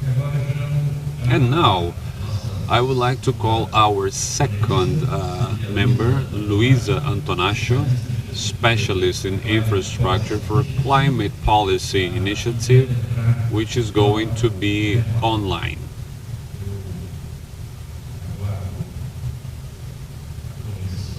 I'm just waiting for the connection with Luiza. Hello, good morning. Good morning, Luiza, please. Good morning. Well, first of all, I would like to thank for the invitation and also to greet the governor and the secretariat.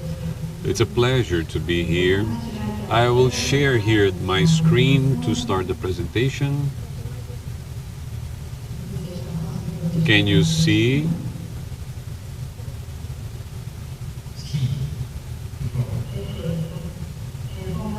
Well, before starting the content, I would just like to present quickly here we are an organization that have been working for public policy for environmental issues based on researches and also with the objective to contribute to implement the public policies. In 2018, we have started a research for federal universities in the Amazon. And some of the findings of this research are going to help us to answer these questions on how we can have the social environmental in the Amazon. Well, this is the current scenario of the deforestation in the legal Amazon. These are the data from September this year from the Amazon. 1,224 square kilometers of total deforestation in September. We understand that terrestrial infrastructure is one of the drivers of deforestation. More than 80% happen around railways, roads. This is an example through the Trans-Amazon in the fishbone format. This is around in Pará. And continuing the state of Pará, we have 3 major federal projects that are being planned or that are already located in the state of Pará, which has a huge potential to deforest 6,717 in 30 years. Ferrogrão is one of them. And it's very important for us to look at these projects and think about strategies to reduce the deforest effects and also to reduce the social environmental impacts. Currently, it's the environmental licensing is the main tool to assess the social environmental impacts and also have the mitigation actions. However, we understand that the licensing is saturated, everything is sorted out in the licensing, and it ends up being a bottleneck for these infrastructure projects. But we can see, if we can look at the whole cycle of the project, is that the licensing happens in the late moment. So the anticipation and the enhancement of the social environmental analysis are crucial to reduce the impacts of deforestation. So specifically, what and how we can improve in the social environmental analysis of the infrastructure projects. The first thing is the enhancement of the decision taking of the public power. How can we do this? Just by deploying a clear order of the phases that the project needs to go through would bring a much bigger transparency for us. When we perform the research, we have identified all the phases that the project needs to go through in the planning, even the operating license, and we understand that each phase has its purpose and the documentation that needs to be submitted and approved, but the legislation is not clear on what is the order that they need to follow. So in practice, many times they do this in parallel or even in an order that would not be very efficient. So in this flow that we have this on the slide, there is an order that not only a logic point with the purpose of each phase, but also in a way that we can enhance the anticipation of the social environmental analysis. Reason why the previous analysis can be obtained after the concession contract. And in this flow, we can have this previous license obtained in the sustainability area. And then, still in this topic of order of the phases of anticipation of the social environment, this would be the moments for the elaboration or the technical feasibility and the environmental impact. Because today we don't have a requirement, not even for this point, that will be done. Since we see this, we have this point that this could be done in this point. It's much more efficient. It can be an instrument to anticipate this point.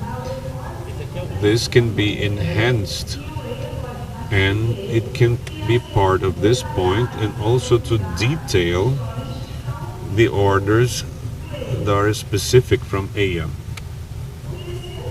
The third point that would really help us to improve this point would be the creation of a new phase. That will be the feasibility phase. Before the feasibility phase, this would turn the process that would be much more done. So the questions that would be answered in this phase would be structuring processes for analysis and complexity, but also that could be answered by the secondary points. So the cost for these questions wouldn't be that high. Very complex as this point, as the environmental point, but also that will be sufficient to understand if that project, or if it's a project that does not have any chance and has to be disposed. So in this moment, it's still an option because we didn't spend that much money. It's very different from us to get in a previous licensing and not to be able to put your project because we already spent a huge amount of money for the environmental impact in study and also the engineering. When we go through the next topic that could be also improved in the social environmental impact analysis are the social environmental studies, and how can we improve these studies? One of the points that can be improved on these studies is the delimitation of the direct influence area. This is an example of ferrogrão, as it is in the environmental impact. You can see that the indirect influence area in the social economic established from a buffer of 10 kilometers from the railroad. However, if we think about why did we get to this number of 10 kilometers in this road, there is no methodology behind it to explain this number. So it's much more based on the experience of the consulting that this is formed. But if we think about if it's possible to have a methodology that in fact would understand what would be the indirect impact of a project, maybe we can have a different scenario of an influence area like this one. In this case, it's also from ferrogrão, using a methodology for the market that you can see that the area is really different from what is being considered in the environmental impact. Another point related to the enhancement of the social environmental studies is the quality of these studies. In our analysis, we have identified that we have guidelines and international premises of good practices that will highlight components that should be analyzed in infrastructure studies. And in many of these studies that we are able to analyze for roads, none of these studies were able to consider all these components that the international good practices recommend. So we would have a space for the analysis, not only for the environmental impact, but also the feasibility, technically and environmentally speaking. And also, in this point, it's important to consider that the studies, they will verify the reference terms. This chart is just an example of the feasibility studies, in which you can see that some of them in fact has covered the reference term, but others not. In a specific case of the feasibility study, we didn't have access to the minutes of meeting which have approved these studies, nor the ones that related to the commitment terms and also the requirements for the commitment terms. So it's difficult to assess what was the justification that made these licenses to be approved. This takes us to the third point that would really help the analysis, which is the social environmental analysis, which is transparency. It's a transversal point, and the need to increase the transparency, it's not only important for the follow-up and monitoring while taking decision for the public points, but also for the safety of those who are going to invest in the country. In our research, we had access to 43% of the document that in thesis were supposed to be available. It's a relatively low number, and still that we had requested and using the law of access to information, and sometimes these are negative. They inform that document doesn't exist, or it's a confidential document, so it's very complicated for monitoring of the academic and the civil society, and even for the decision-taking process. A recommendation would be a unique data bank where all the documents would be available. In 2018, when we started this research, even on the government websites, we didn't have the same data related to the same project. From 2018 until now, we have progressed and these sites have been updated, and nowadays we have a better alignment for information. Even the websites seeing what phase the project is located, and much more related to the documentation. It's still a huge challenge. So that's the reason why we have all this information and details and the charts that we have this available on the website are available here, and I'm also available if we have any questions.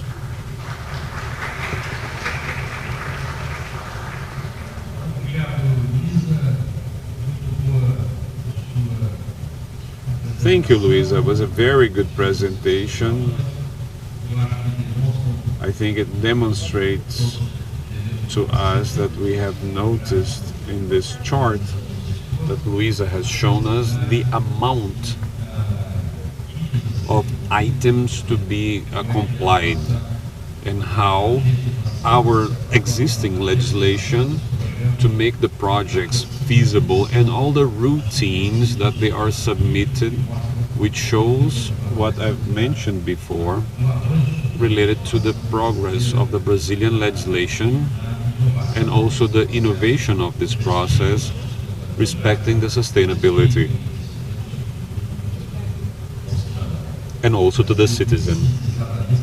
Brazil needs this long-term point, not a government vision, has to work in a sustainable manner, and the discussion of this event, this infrastructure event for the Amazon, and also the panel for sustainable infrastructure, which would try to comply with the situation.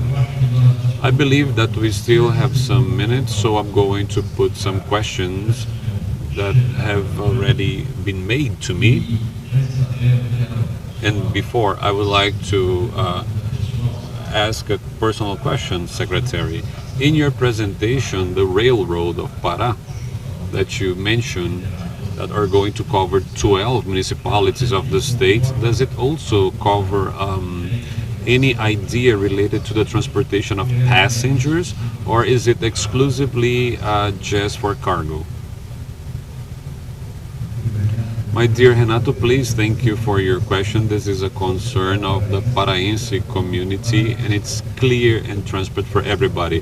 It's going to be a cargo railroad and also for passengers. This is a determination for the governor. Whoever is going to build this railroad will have to have this in mind, so we can have the complete logistic of the 12 municipalities, and maybe in the future 20 and the whole region, because you will be able, once you have the main stretch of the railroad, you could be interconnecting the railroad with the full logistics. Since I come from the railroad sector, let me go deeper in the question. This is an initiative of the government of Pará in an isolated manner. Recently, the National Congress has approved all the authorization, the new milestone, legal milestone. Do you cover the launch of, let's say, the investment as of 99 years, or how is the idea of this project, Secretary? This is a project of the government of Pará. It's a railroad that is going to be deployed only inside our state. The determination is for us to do this fast, as I have said. The environmental study, we already have the environment secretariat, we have investors that pretty soon we're going to announce these investors. Like I have said, Elder is the one that will give you the good news, and I'm pretty sure one thing, the railroad of Pará is going to come out, and the works, after all the environmental studies, as of next year, we're going to start as soon as we have authorization from SEMA, and they're going to announce the company which is going to build the railroad. Excellent, thank you very much. Let me make a question for Luiza. that has gotten here related to the project law, the bill for the environmental licensing, which is currently progressing in the Federal Senate. What can you tell us about this, Luiza? And in what sense do you believe that this law, if approved, could collaborate with this, let's say so, with this situation that we have here for sustainability of infrastructure of the Amazon region? Thank you. Well, I believe, as I have presented in the beginning, the environmental licensing is already in a very late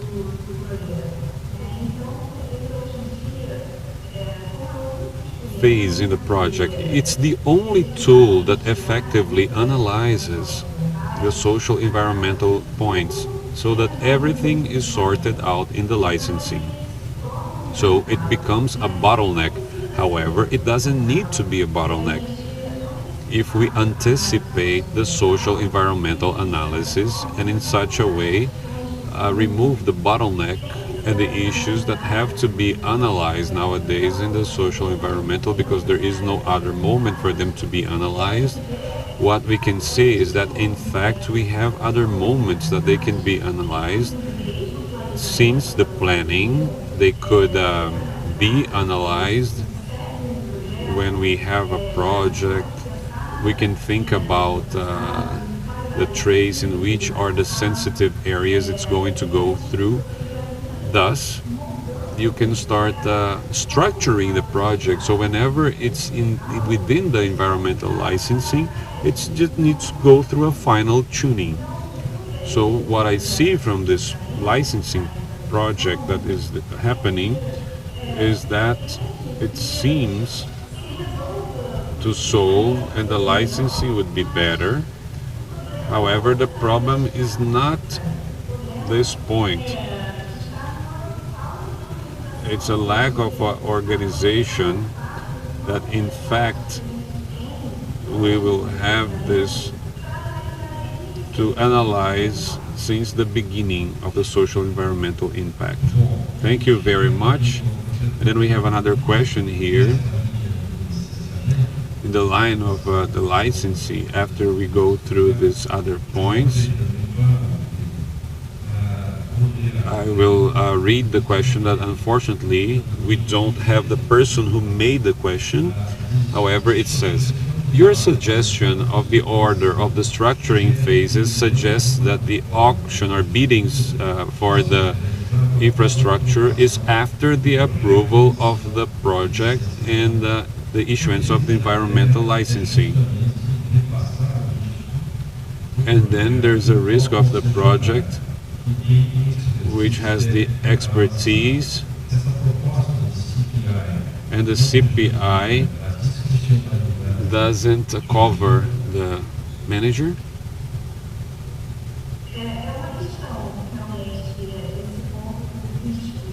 And at the risk of course, of those who cover this.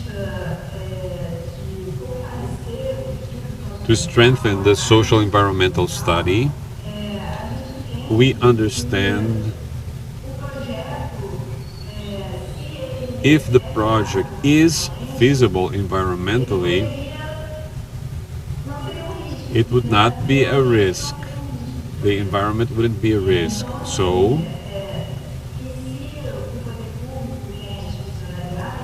if you have the public power to go this to the concession company, of course, this is another point. However, I believe this can be sorted out contractually, not necessarily to change the order that we are proposing.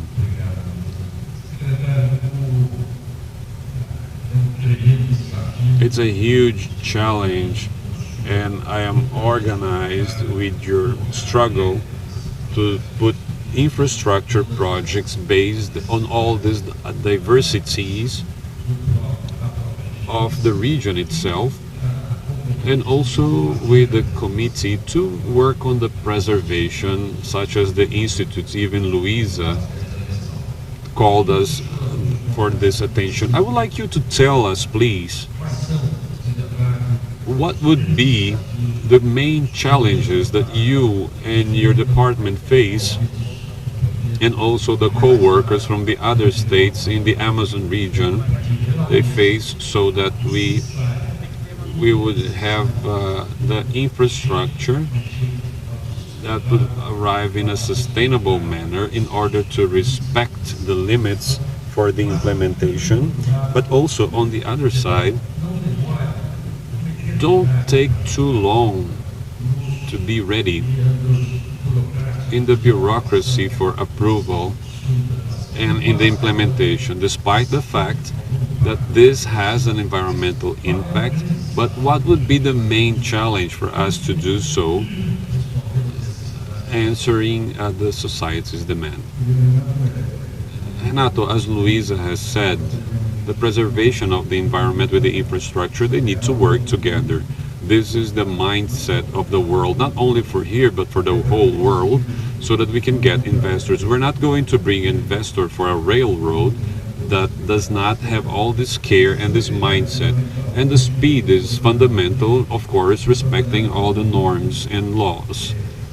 We have worked thoroughly talking to all the stakeholders. We have different fronts, since the public manager, like the city hall, the local society, the Quilombola movements, where we're going to be talking to them, the influence area. But for me, I believe the key word is dialogue and action. And the governor has done this in all his policies, and with this mindset for the preservation.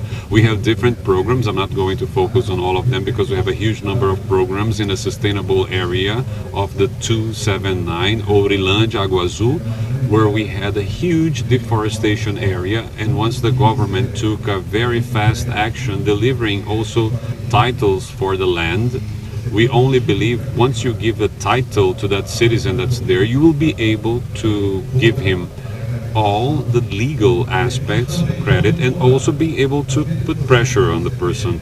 If you don't have a CPF that you can charge from, so there are many programs from the government, but the key word is the anticipation and dialogue. So we'll be able to build this together. In our development, mining and energy secretary, we are working together so we can have the productive sector, the entities and the stakeholders. They are fundamental for the S system as a whole, the industry, the agriculture, the commerce, and the association as well.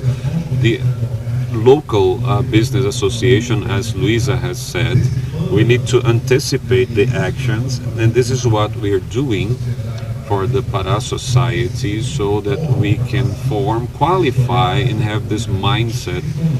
And they are the eyes, not only for them, but also for the government of this big infrastructure.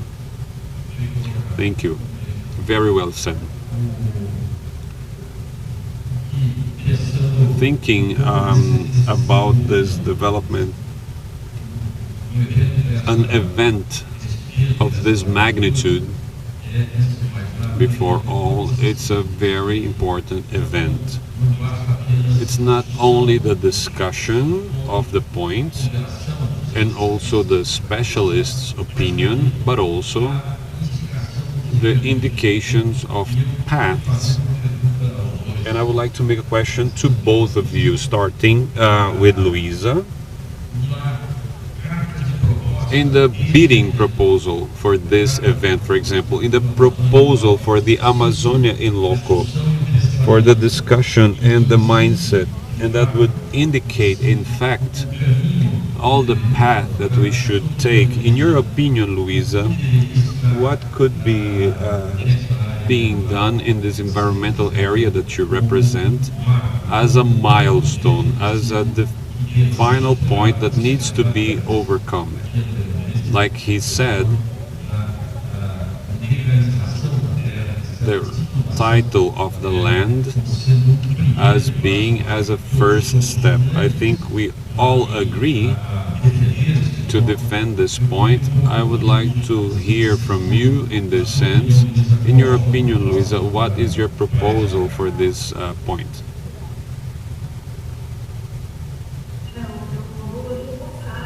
I'm going to reinforce here the need for us to anticipate all the social analysis.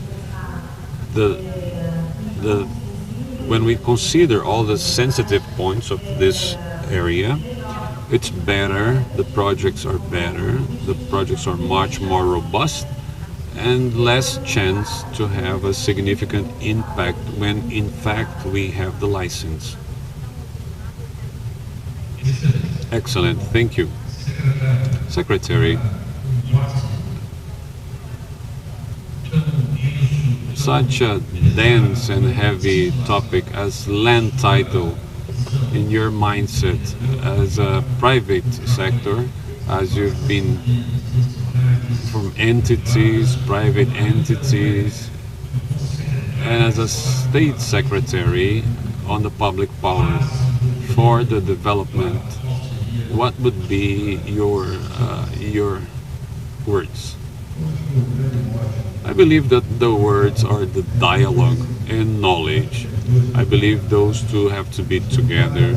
We have many actions, as I have said. The government has already talked about this. The government as a whole, with a huge concern with sustainability, the community, the title.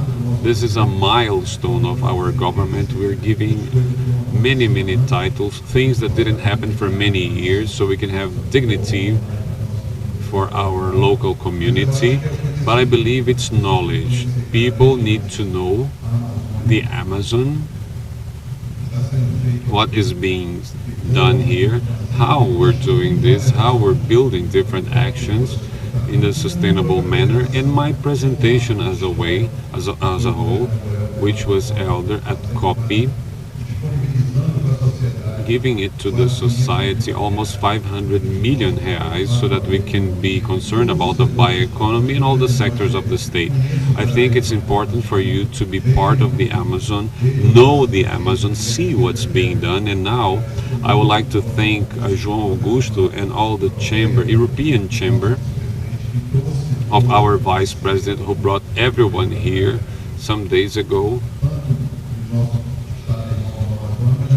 the state of the Amazon, and they went to Belo Monte, went to Paraupebas, came to Belém. So please come and see that there's a lot of things for us to build together.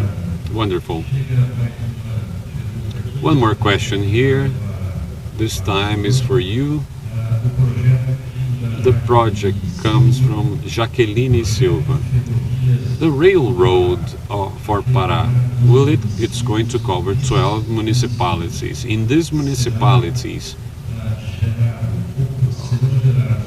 are we going to have opportunities for employment of the population of these municipalities, so that these municipalities could be directly involved in the railroad of Pará? Jacqueline, excellent question, and this is a concern of our government.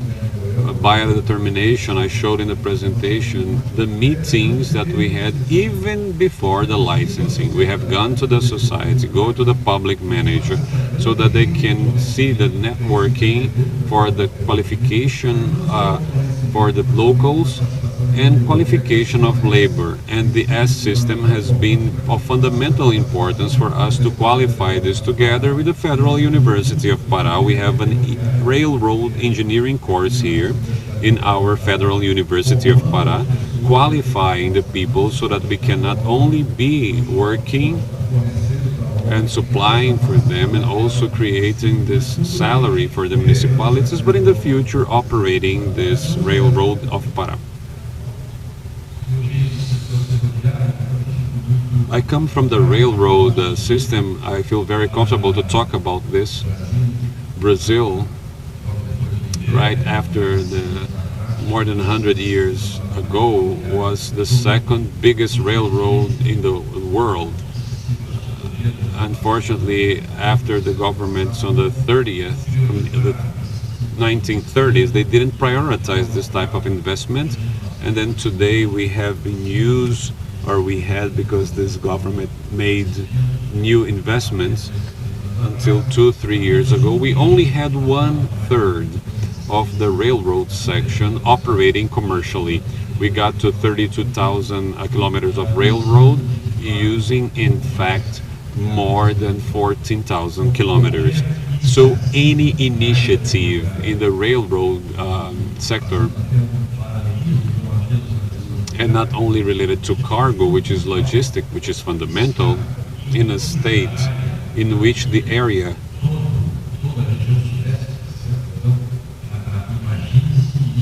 can you imagine if this, on the 70s of last century, almost 80% of the people between the cities was happening through railroads in the southeast and in the south region.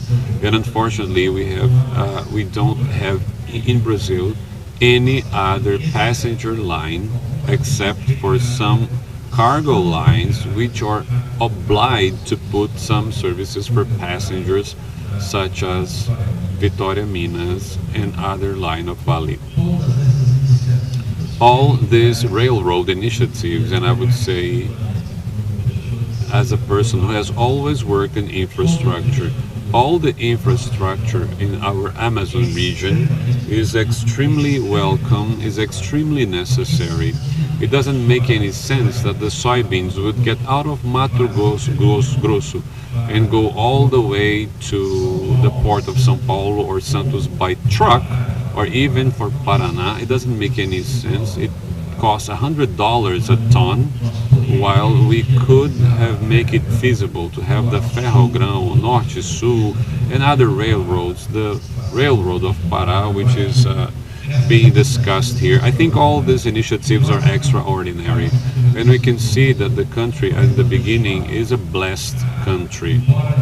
Despite the fact that we spent this $100 a ton to get to Santos with the soybeans, we spent 25 to take it to Shanghai, to China, 125, competing with the American soybeans, which cost 25 tons to get it to New Orleans, and other 25 to Shanghai.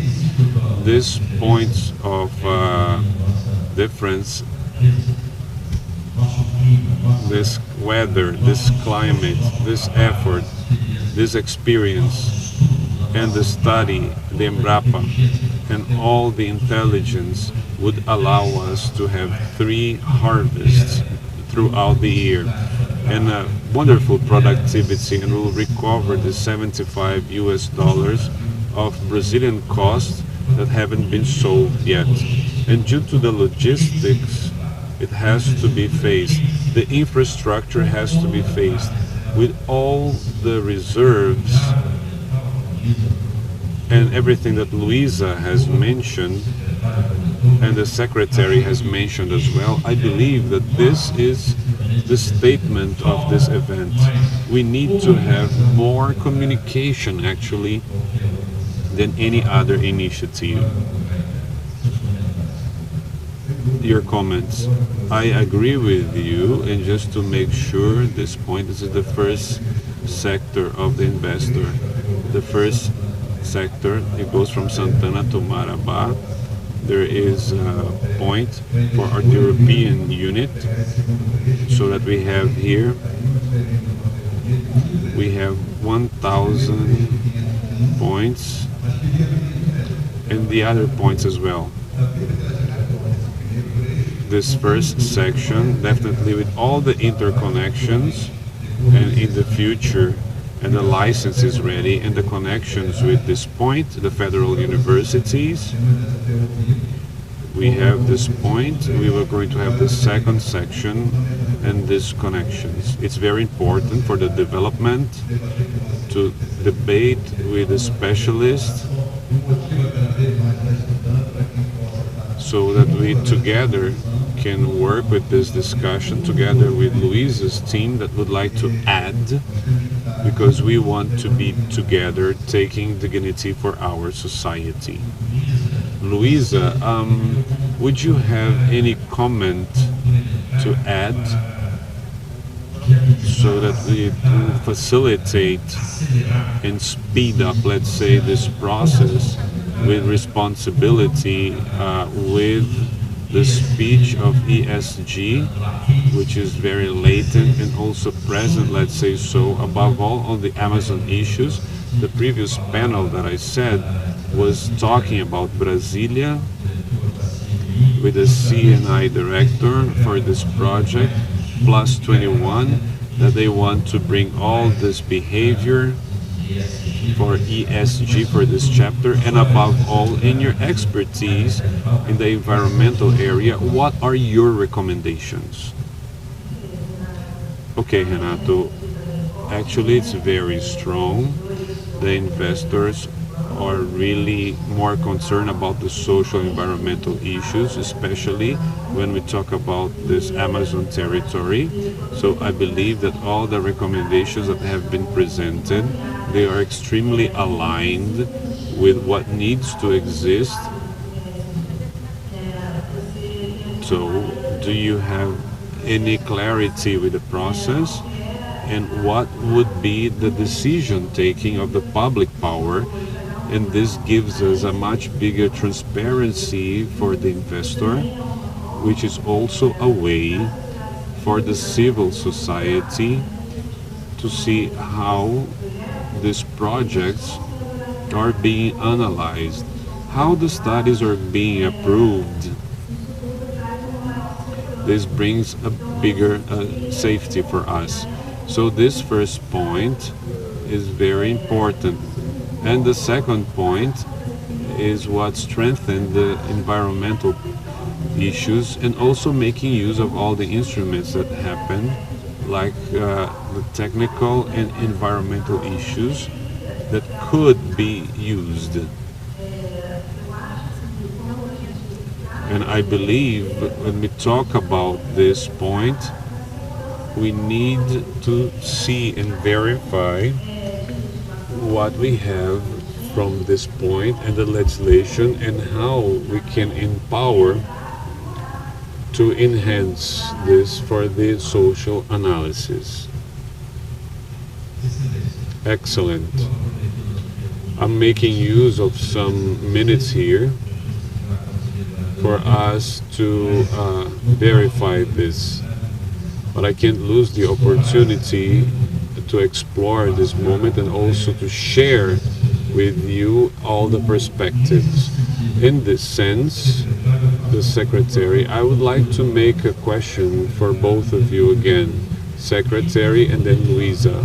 What can we do to accelerate even more, let's say so, this process related to overcome this infrastructure that is required? Is there any other point to overcome this?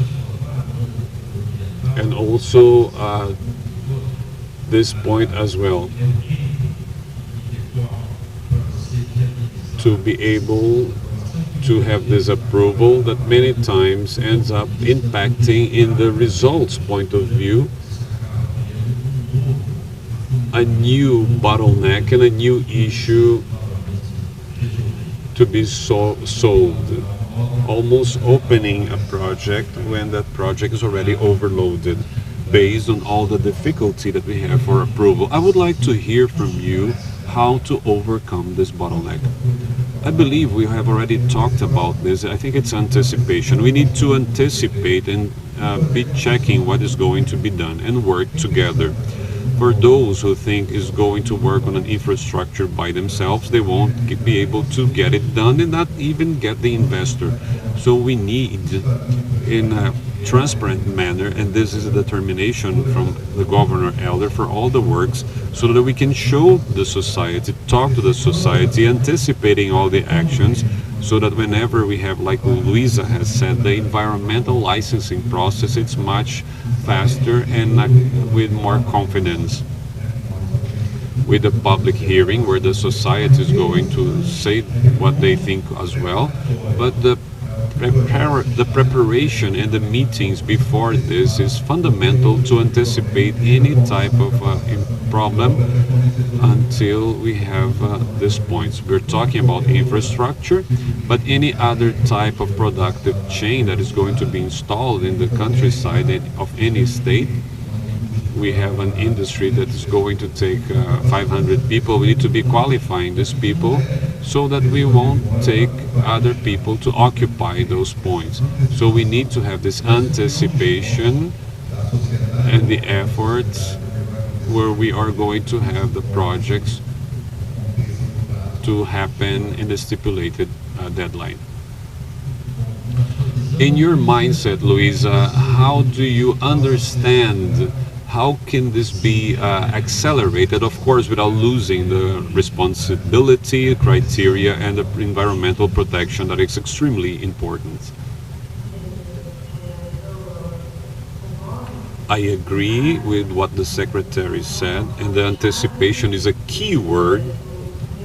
And I will also add that the planning is another key word when we talk about an eventual speed of the projects. And nowadays, we have a national plan for logistics. If I'm not mistaken, it's a mid-term, I think 9 years or 5 years. And I think we need a long-term planning so that we will be able to see what is expected related to infrastructure for the country. And as of this planning, in fact, we will incorporate the social environmental points, and since the planning, we will be able to have this analysis.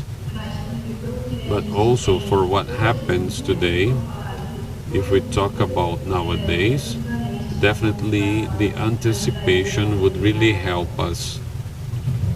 Very good.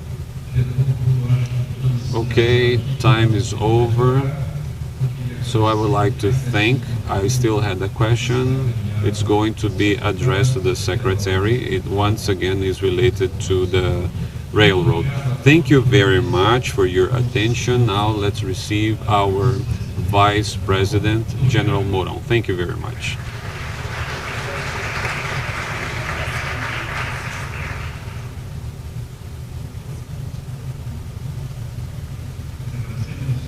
We would like to thank all the participants of the panel. And due to the adjustments in the agenda, let's make an anticipation in the panel just to schedule at the end of this agenda. We will have the protocol with the Vice President of the Republic.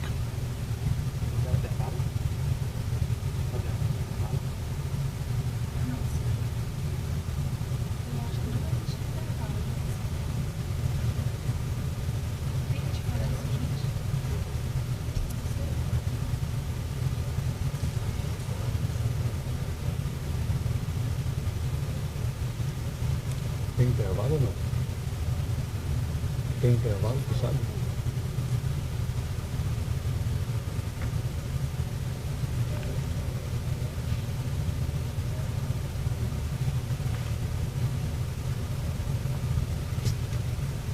Sabe? Não tem intervalo. Até agora.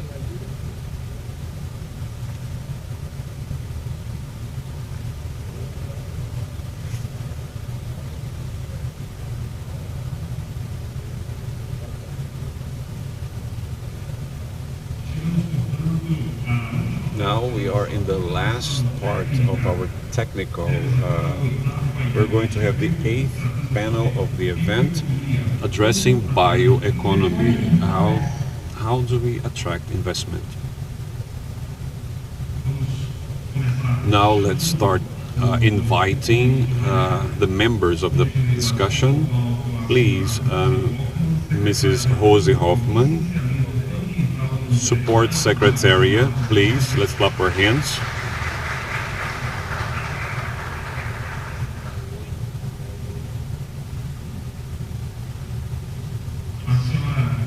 Mrs. Joanita Maestra Karoleski, President of the JBS Fund, which will be online.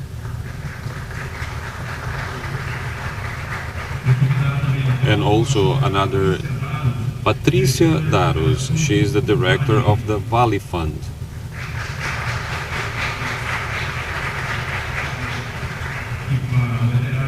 And to moderate this discussion, Sérgio Leitão, President of the Escolhas Institute.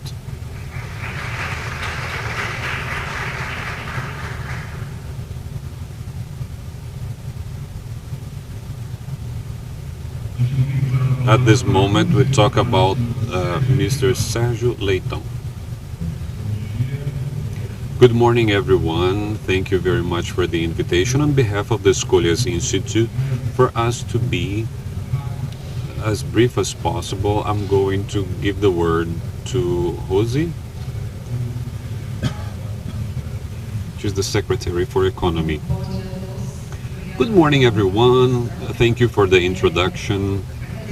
I initially would like to thank for the organization of the event for the brilliant opportunity to talk about such a relevant subject that is expensive in Brazil and all the other countries in the world.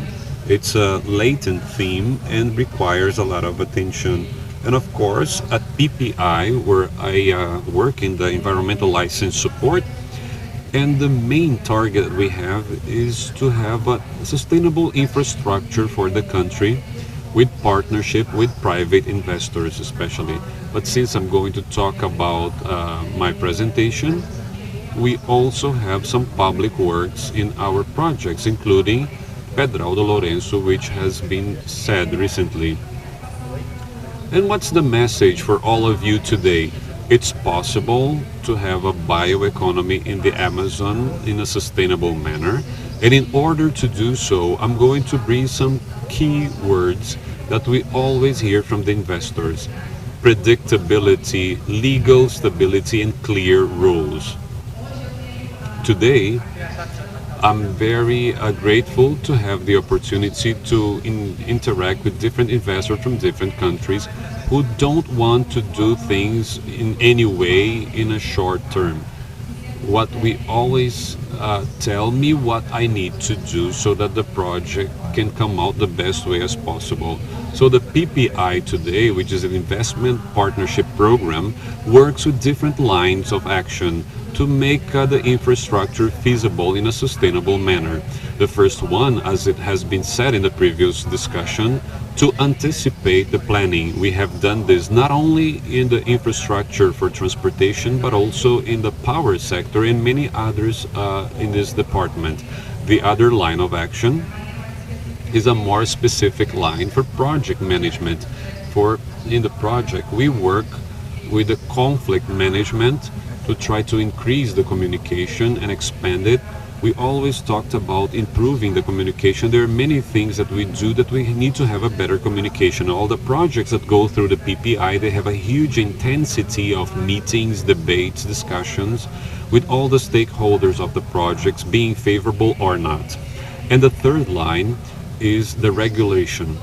If we have all the learning throughout the process, of course, this learning cannot end at the end of a government. We work with infrastructure, with bioeconomy, and all these issues as a state policy. So this learning that we have every project needs to be reflected in the long term in our policies, programs, and also government plans. How can we continue and ensure predictability, legal stability, and investments when we talk about projects? The first target is to anticipate the environmental variable. The projects that I know of related to infrastructure that took longer to be completed is what has been said before, which is put in the environmental licensing all the hope to solve all the issues. When we talk about licensing, we talk about projects. When we talk about EVTEA, we talk about project level. So anticipate the variable in the planning cannot be at the EVTEA. It needs to be before the EVTEA, during the public formation. How do we work with this today? And I'm going to use an example of the infrastructure for transportation. As we have said, we have the National Logistic Plan, PNL. And before this, in the transversal and long term, we have a National Transportation Plan and Policies, which is a state policy. The PNL has a period of 30 years. It has been recently approved exceptionally with 15 years because they went through update and reform for good practice, but P&L lasts 30 years. What does P&L do that is different? It's going to go through a space analysis and also the analysis of the needs to sort out bottlenecks. So what does Brazil need to develop? And also thinking about intermodality. In a project scale, we're going to discuss, for example, what Lorenzo said in the previous panel. How can we implement this project in the best manner? And then we're going to debate how to do it in the best manner, that railroad. In the P&L, we're going to discuss if it's a waterway, a railway, or a road. Otherwise, we're going to get to cases that I would say would be absurd, that we get to the Ferrogrão project and there are some indications of some groups that it would be better just to double the road. So we are debating COP26. Everybody's working in the planet to reduce emissions, and we receive arguments saying it's better to double the road than implement a railroad. This debate is not in the Ferrogrão project. We don't need to debate this if it would be better to double this. We're going to do this in P&L in the previous phase, which also goes through the public hearing and also go through dialogues in this point to internalize these perceptions.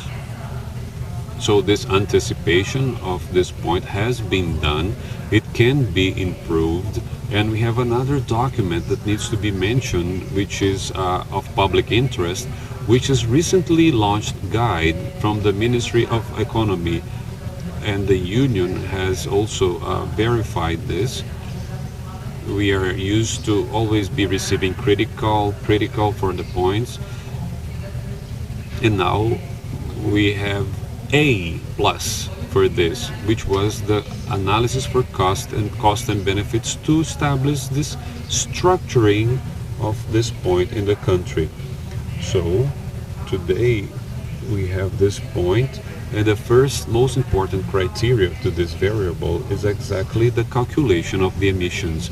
The power area calculates the emissions in the policy, and then the transportation also have a calculation in this politic moment. And then once again, talking about the projects that have been mentioned, you have Pedraldo, Lorenzo. If we're able to drag this to make the waterway, we will be able to reduce the emissions of 60%. Ferrogrão, we're talking about at least calculation, at least to remove 50% of the emissions when you compare with the road transportation. So this broader part, in fact, is done before. However, the environmental licensing is the policy, the most famous one, the most popular. So what do we need to do? Make all the previous phases popular so that people will understand what it is. The academy needs to be part of this phase of the P&L.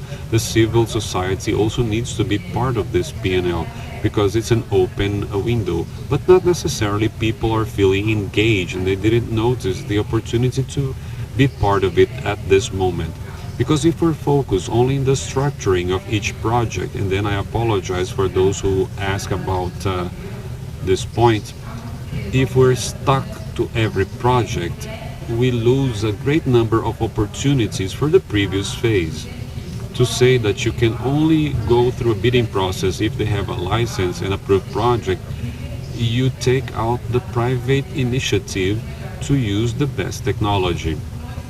What do we try to get in the environmental licensing in the first phase? And then I don't know if all of you are aware of this environmental licensing from Brazil, but different from other countries. For major works, we have 3 phases: the previous license, the installation license, and the operation license. In this first license, the previous license, what do we want? In a road, in a railroad, what is going to be evaluated, especially related to alternatives, is the path, the route of the railroad, where it's going to be installed. We have examples of roadways that had a whole deviation in order to be implemented. BR 158. The licensing process started in 2007 at least, and I can tell you because I was the environmental analyst of IBAMA at that moment, and today I see as the Secretary of Environmental License 10 years later taking the same project. The licensing process started in 2007. Until today, we didn't get to the end of it. So what is the bottom point in this 158? There is an indigenous population in that route. It took 10 years to say, look, you need to go back. It's a decision. Of course, in landscape, when you manage the landscape, not the project, of course, based on everything that has been discussed in the previous panel. BR 080, Goiás to Mato Grosso the same way. It goes all the way around, so it doesn't go through a preservation area. Of course, this couldn't be done in the scale of project to project. It could have been anticipated. All these examples that I'm giving you state that we have a classic difference of what needs to be addressed in environmental licensing and what needs to be addressed related to land management. We have many tools and equipment in the public Brazilian legislation for land management. We have the national policy for regional development. We have for water resources, for preservation. We also have policies for land, for indigenous territory, for the Quilombola territory. So these are geo-reference mapped issues, and they have drawn so we can have a better planning. And this has been enhanced to be better communicated. Thus, we will able to have investments, the bioeconomy in the Amazon in a sustainable manner. And then I'm going to make reference to a speech that I heard before the previous government. In the transition, we have just gone through the election, and I believe people wanted to be ministers for environment with different proposals, and one of them was really interesting to promote sustainability in the Amazon. And there was like a asterisk in the subtitle. There's only one problem, which is logistics. The idea was all set up, but we had the logistic problem. This detail is the bottom of the question. The Amazon has a beautiful wealth. Nobody here disagrees the potential of sustainable use of the national resources of the Amazon with the effective participation of the communities. We need to put this into the language that the human being is part of all of this. It's just an external agent using a nature that belongs to it, but it's part of the nature.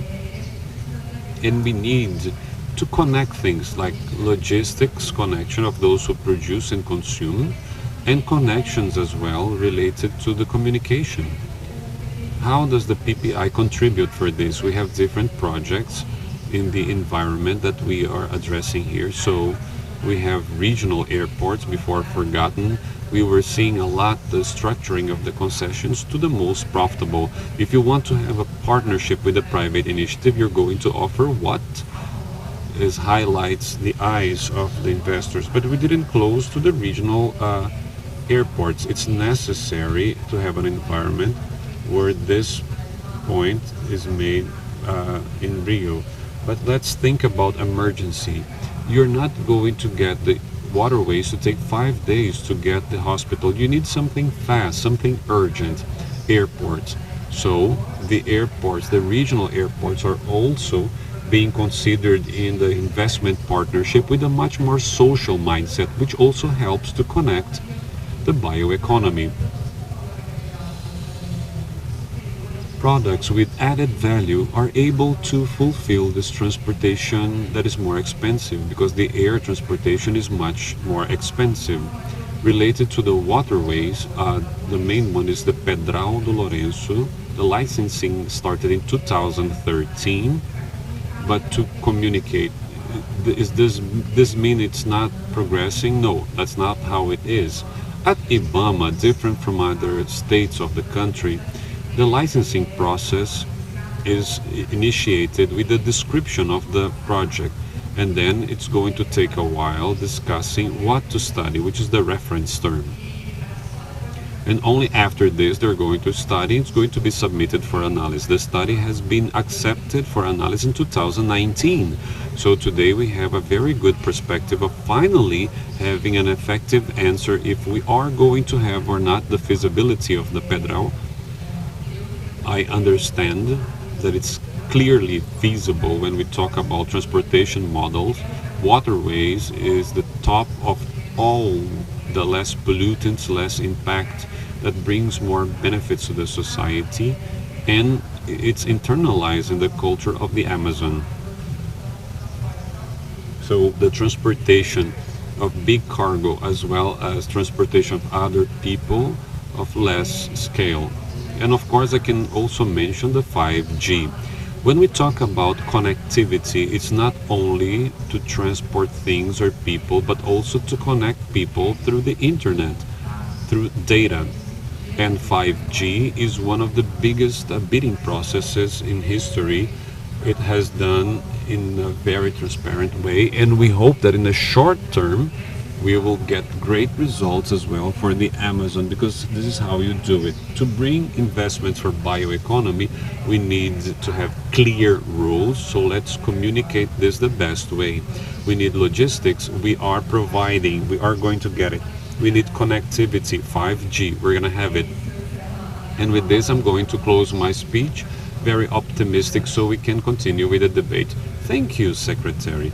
Before giving you the word, if you allow me, a quick question. You have described many activities for improvement for logistics, but the bioeconomy of the forest, it requires a decentralized logistics, because the activities that really impact the environmental, like soybeans and pecuary, this structure doesn't require the same type like a ferrogrão or another road.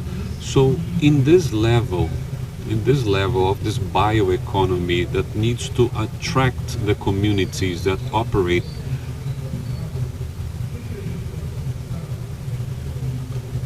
what can we think about related to the economy point of view, related to this logistic, which requires a decentralization and also allows a less impact? I agree 100%. Complex questions require specific answers. I gave more emphasis to the major logistics because it's a federal level. We're talking about a railroad, a major railroad, a dredging that are under the DENIT or the infrastructure level. But when we think about connectivity for this small population, we need to think about a network structure in a scale for planning, state and municipality to connect this nucleus with these major points. And if we're talking about added value, we're going to think about export, despite the fact that we don't have the scale.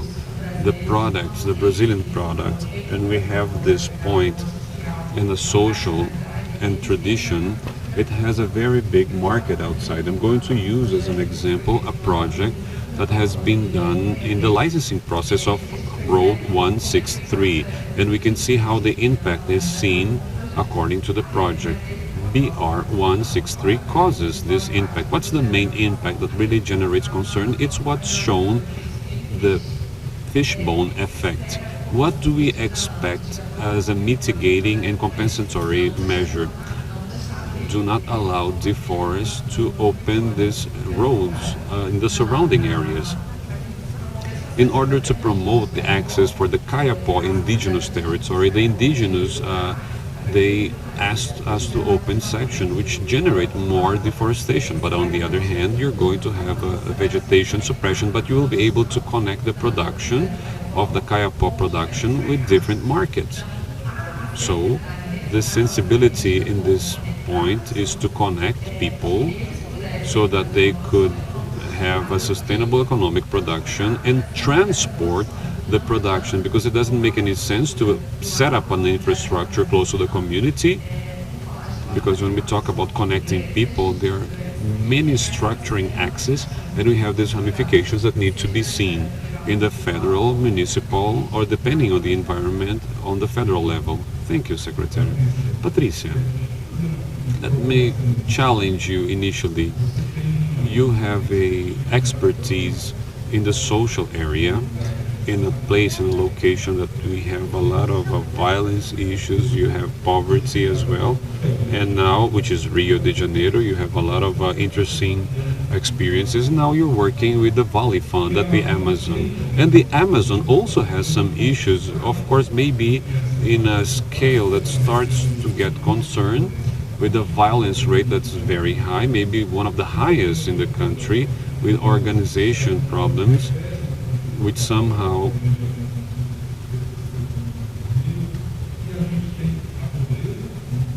we have a very intensive poverty, the social indications are very bad, and we have the forest. So what do we do in order to, based on your experience from Rio, make that in the Amazon the forest can be preserved and also the conditions for life would improve substantially? What do we need to preserve the forest, generating income and happiness for everybody? This is the challenge I would like to make to you. Yeah, Sergio. I believe that when we analyze all the urban issues, the rural issues, they go through the same path, the difficulty to access income. So the violence, most part of it, comes due to the difficulty for people to have a fair agenda to keep their quality of life. And I believe that in this perspective, when we see the Amazon and when we see the bioeconomy discussion, for us, the Valley Fund, we don't see other way out. In order to keep the forest and also to have a sustainable forest, if we don't give conditions for this population to be there in a fair way, bringing them income and quality of life.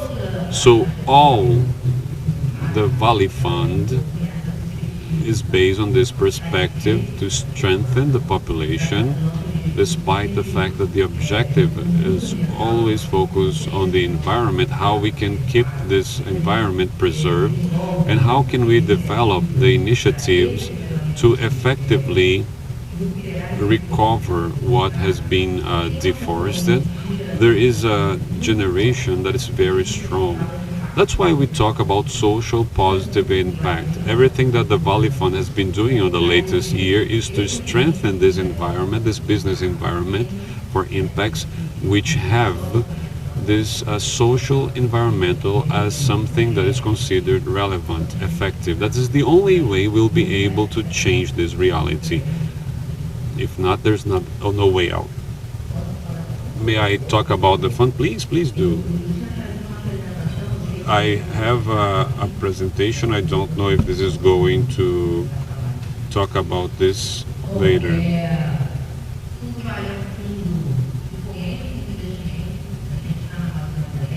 So we have been here for 10 years.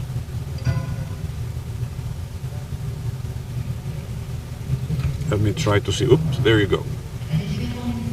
Our mission is to drive the social impacts in a positive manner that will strengthen the economy in a sustainable and fair way, and also inclusive. In this last 10 years, we have had 161 million granted, 82 projects. We didn't do this by ourselves. There's a huge network for partners to get these results. We went through 60 municipalities and also supporting through these partners the preservation of 23 million hectares, having a mindset, like I said, a logics for social impact. So it helped us to start 206 business, being a positive impact in 5,000 producers. I'm going to talk a little bit about the fund before we talk about the bioeconomy discussion and how to attract this investment, to tell you that this is a process. We didn't get to where we are quickly. We went through a long journey. The fund, when it starts in 2010, it starts with the logics to strengthen NGOs that were present here in the Amazon that needed a boost So I'm going to talk a little bit here about the initiatives that we have with the Amazon that has been invested in the SAT. I'm going to talk about the network in Xingu, funding Xingu, talking about the Café Apuí and many other institutions and organizations that we start granting resources and working together with them to strengthen this organization in some chains that this organization used to work. In a certain moment, at that time, we didn't have the logic of the challenge, right? But we have challenged three main partners that we had to see how can we have cattle breeding much more interesting and less, let's say, that would cause less environmental impact. And we set up this challenge. We didn't even have this name, but we have a challenge. And then we had inside the NGO a program called Campo Novo, which was a model of cattle breeding, much more sustainable, much more productive, in an innovative manner. And this program ends up becoming a spin-off and becomes a company that in 2013 we have this point in the concept, and in this point we have a project that have resources in 50 million together with this fund. Why do we have this point? Where are this business? For the social impact for this market. And then we have a strategic philanthropy and impact. So we started to know this impact that has been made for education. I'm talking about this point, I'm talking about and about the impact business and seeing this point and looking at those points and more productive.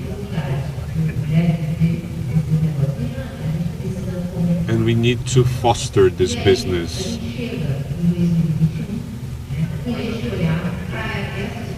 For the solution based on nature, that the bioeconomy is fundamental,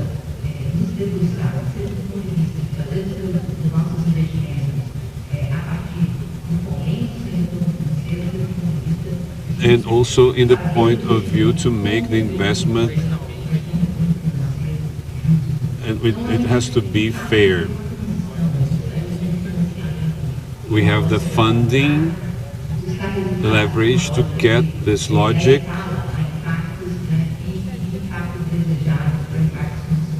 to this point. And then when we talk about bioeconomy, we only change is the point bioeconomy.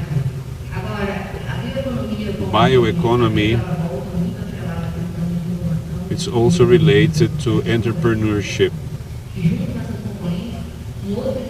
and also how you connect this point to the technology and to the scientific. It's a great difference how we can perform this startup, looking and seeing how the forests happen. We have already discussed this. The Amazon has a huge potential related to the bioeconomy. We need to do this point as an opportunity.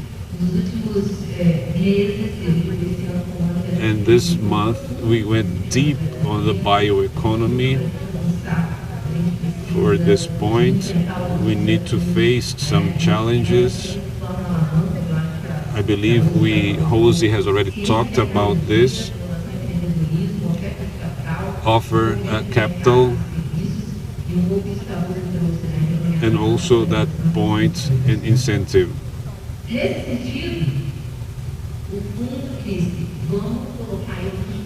Let's put some premises for us to invest as the concept,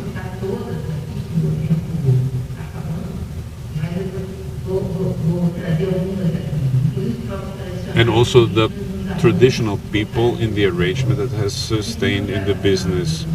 We won't have the economy in the forest in the center of the discussion.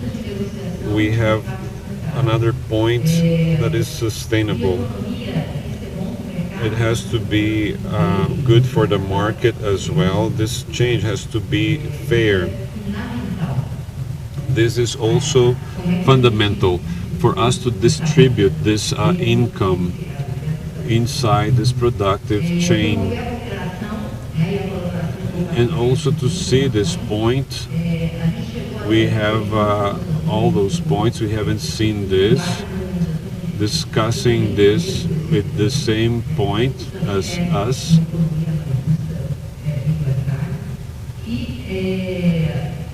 And then we also, this is a fundamental point. And of course, looking at this point, looking at this productive sector for the economy, the reforesting and sustainable manner, bringing these examples on how we have to do this. Related to bioeconomy and how we can do this point. And we created a strategy, and this is a very important point. We need to be this investment here for long term. It's not generating tomorrow. And see some points that we are investing, and also it starts in Belém. It also developed researches in the Amazon, and it's impossible not to relate the bioeconomy with science and technology. And also innovation and entrepreneurship and local development and logistics is fundamental. Without logistics, we won't progress. And also other services like 5G, which is fundamental.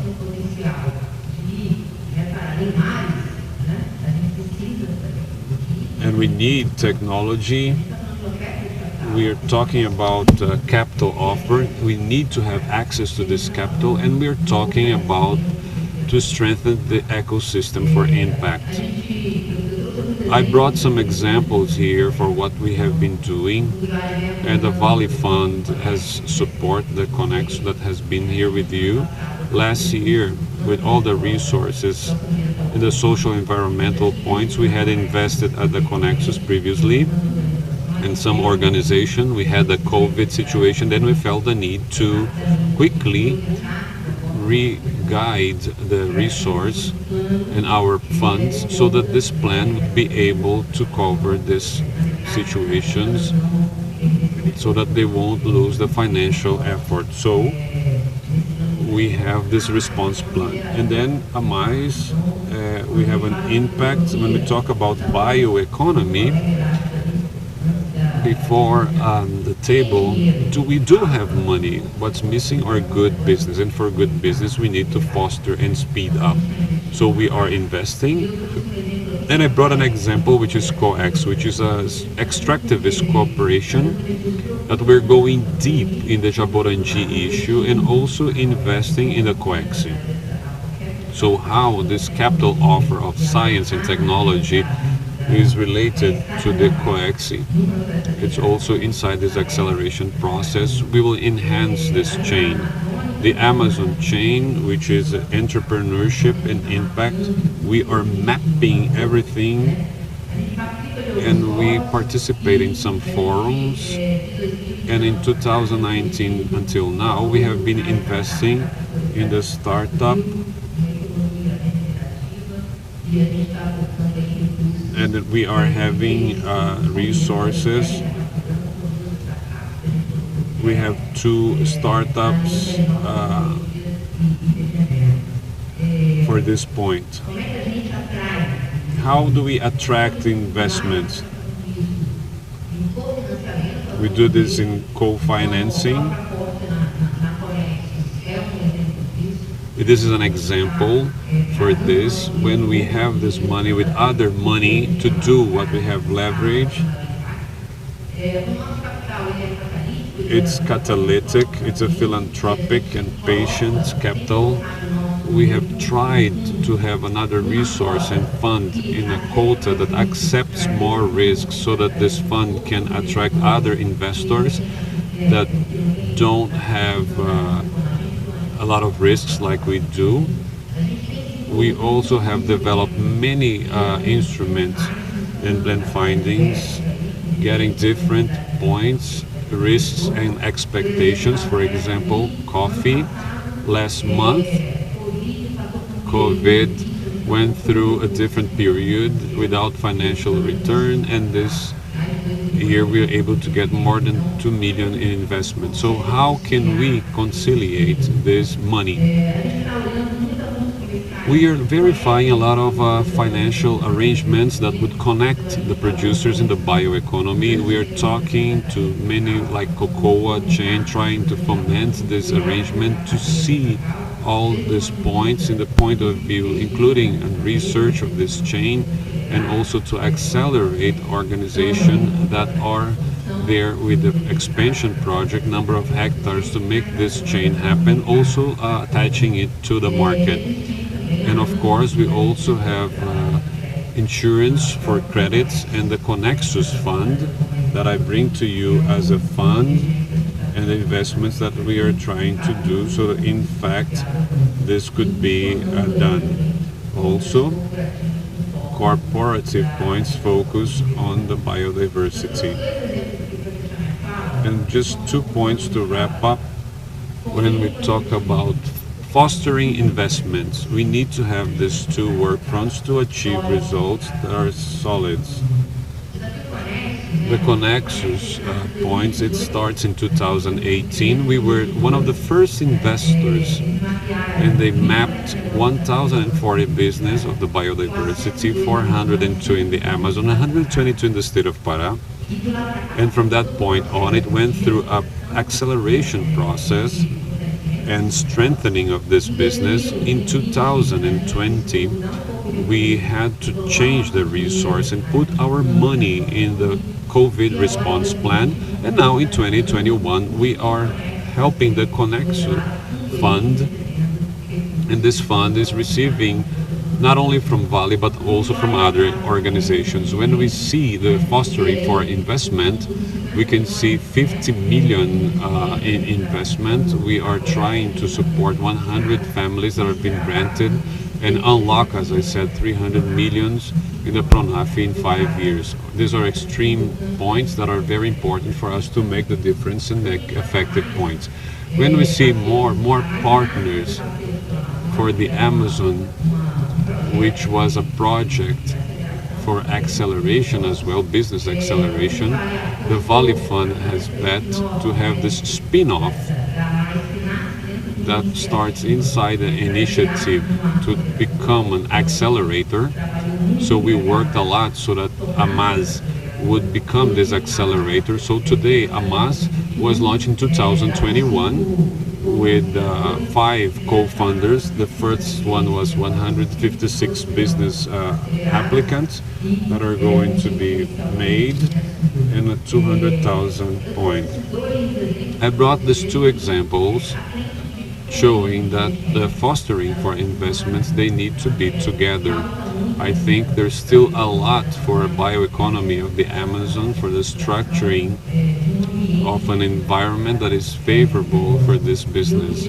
And I would like to close my speech here saying that the same way the forest shows that the wealth is in the biodiversity, and this difference between the species for the favorable of life, I also believe that whatever we have here in this room is going to effectively advance the public power, verifying public policies, NGOs doing a great work on the field, and we also have companies and tools from these companies like the Vale Fund with a fund willing to invest on business such as this one. I think it's a group of organizations and institutions that are going to have the bioeconomy happening. Thank you.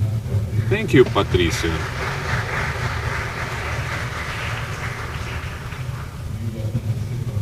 And the acontecer goes through the scale. We need to go through this point. Let me just see here. Okay. I'm going to ask now for us to, I think Joanita is already connected, which is the JBS fund. She's going to make her presentation virtually.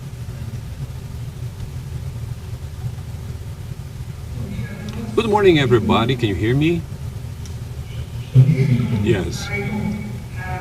Thank you, Sergio. It's a pity I'm not there personally with you, but it's a privilege to be able to participate of the event with you and listening especially to Patricia and Rosie already talking and about all these opportunities. And I'm very happy because Patricia talked about me and she talked about the experience of 10 years of fund, and we have been talking about this for such a while, exchanging experiences and looking for learnings. And I'm talking about 1 year of fund. Now I'm going to talk about what can we do, and I think it's important for Patricia. I think it's very important, and public power. It's very important how we can contribute this. We cannot make it happen. I'm going to present the fund.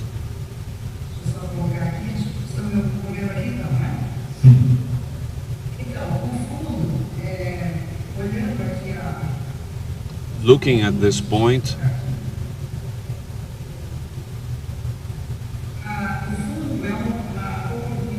the fund and the opportunities created with JBS, they launched the sustainability to understand that stability is the strategy of the business. So besides this point, net zero 240 to zero the emissions and other policy,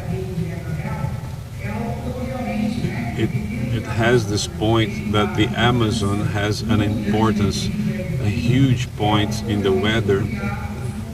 They have the JBS fund without profitability beyond the chain, not only on their business. It's considering, and the purpose is to foment this point, promoting the conservation and the sustainable use of the forest, and understanding that you only do this if we help this point. And we have 3 linchpins. The social economic point, science and technology,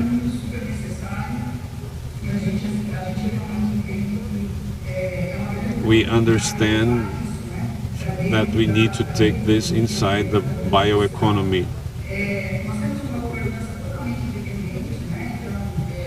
And the benefits as well for all the community.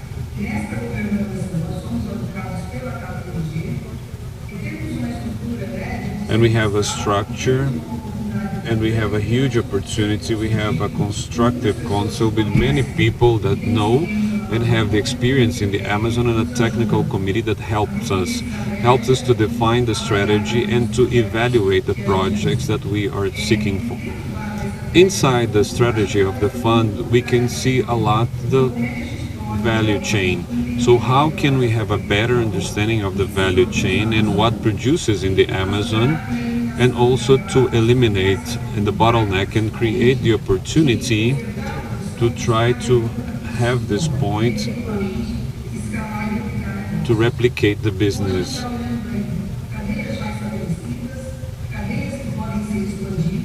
And also the projects, they address this, and also to have this point. and also ingredients for health chain, artificial and conservants, and what can be integrated inside the productions. We have to see this point and the infrastructure. We can also talk about education, the health as well, and a great opportunity as well, based on the experience, to see and to help a better management of the business. So Patricia has talked about this point. We are also in this project to take this knowledge and this development.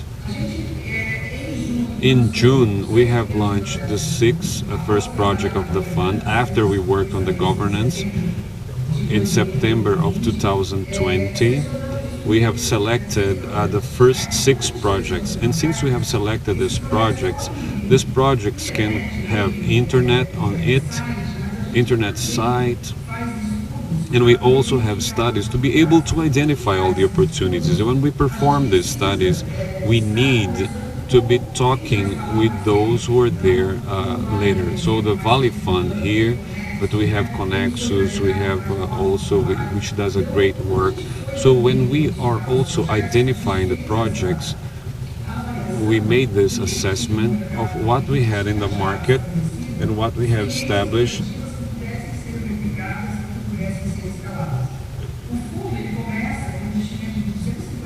With 250 million. And we have the partner, and up to 500 millions with these people for the market. And then based on this point, and we have this point,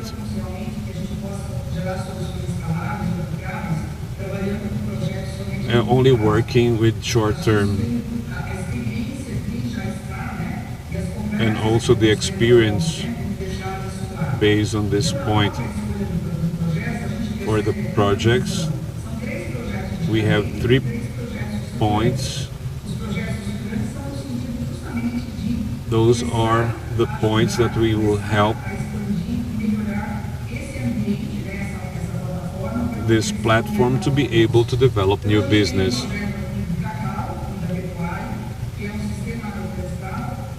And then we have this point.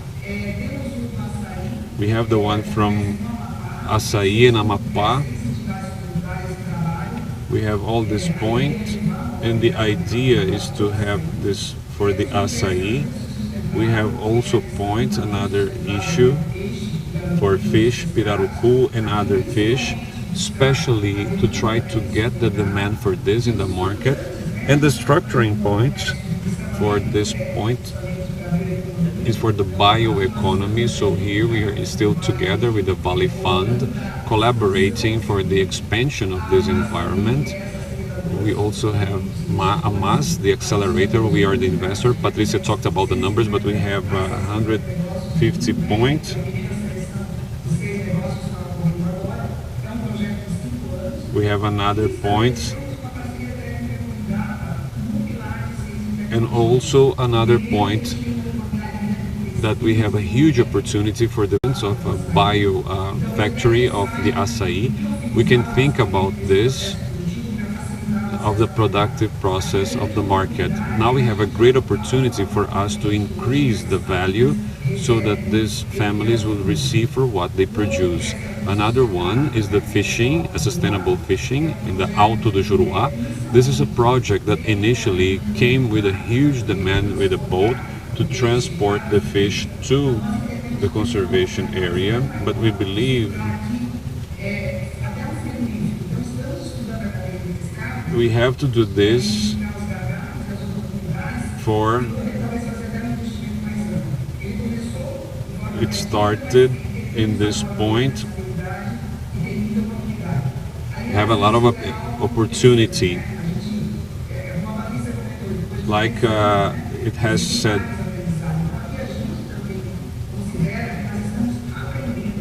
We are learning for each one of the initiatives has a learning and get new opportunities.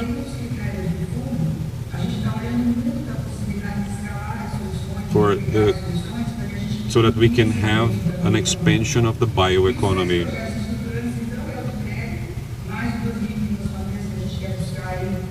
More than this point,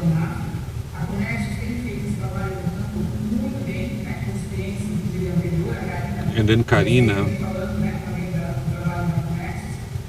and also Conexo, we have an opportunity in the second block, the possibility of a co-funding and also a patient capital, so we can generate more opportunity. And also Amas, Patricia talked a lot about this in a very detailed manner. We need to register this. There's a huge potential to generate. We will see the bottlenecks to work together.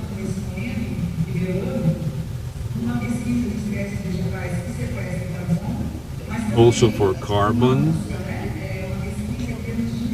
and also research for products in the Amazon.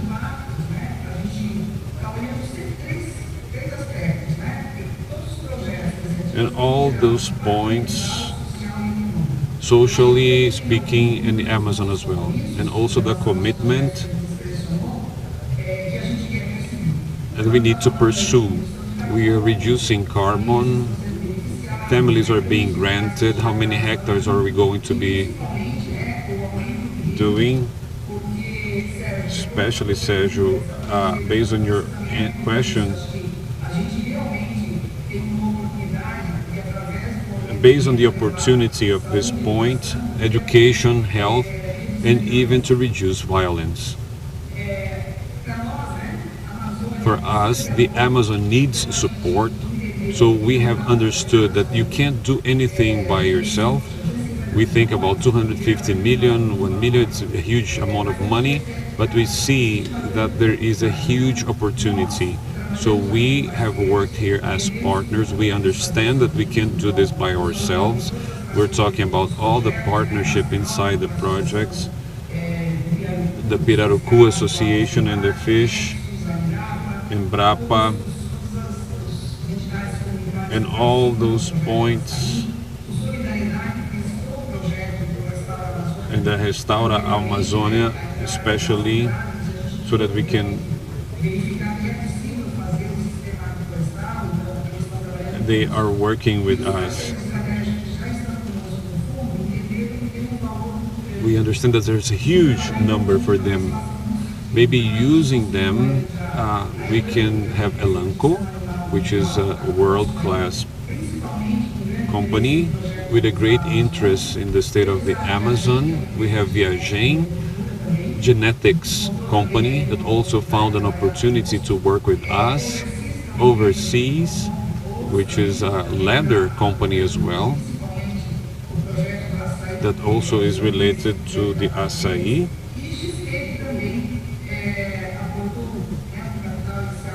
And also have this point, and also credit, and we're also verifying a platform for the Amazon, as we have said. So what we really believe, strongly believe, is that if we work as partners, and especially with the previous ones, the issues related to the government, I think this event is very clear on those points. We understand that this is the path. We have to do this. Thank you.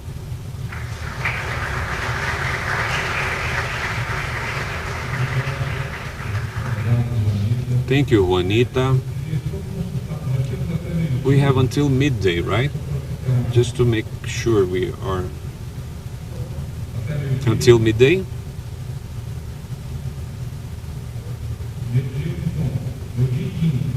$12:15. Okay, so we can have all the challenges and open for questions as well. I would like to make a question for Josie as well as Patricia and Juanita. It's a question that came related to the scale. I think the great point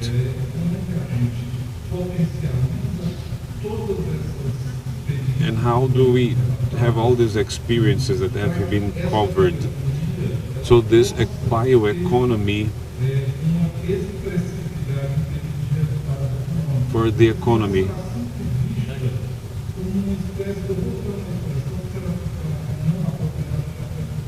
If it's not a proper question, it's going to be for that point. This is going to have the same point. It's going to be in the group of these activities related to this, the exploration. It's a volume, X volume, and we're going to say it's not worth investing here because we don't have this point. So on this point, it's going to always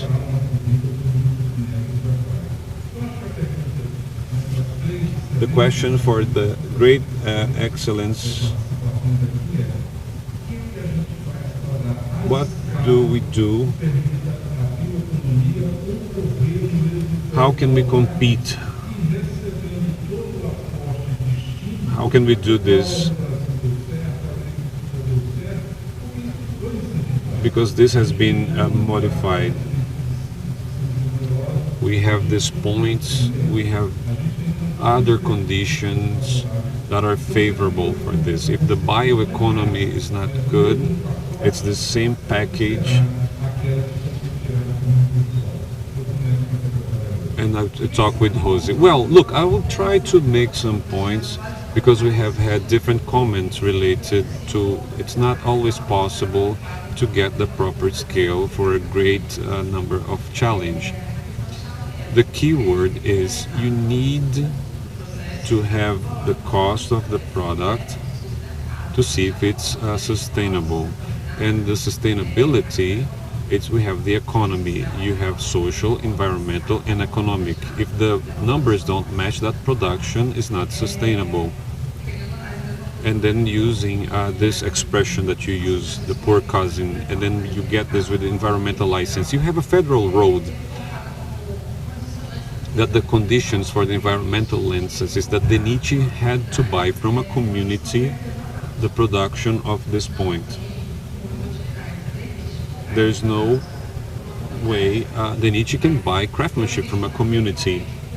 It is a means to make it feasible for the economy so that it will be sustainable. Of course, if they don't have the financial point, or if they're not interested on buying this for the value that it's considered proper, the activity is not sustainable. Of course, we need to reach this balance in each productive activity. The closer to the distribution center, the easier it is to have the feasibility of the project. It has to be internalized, and then the level of scale depending on how much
as long as the added value is enough to take it to the final consumer.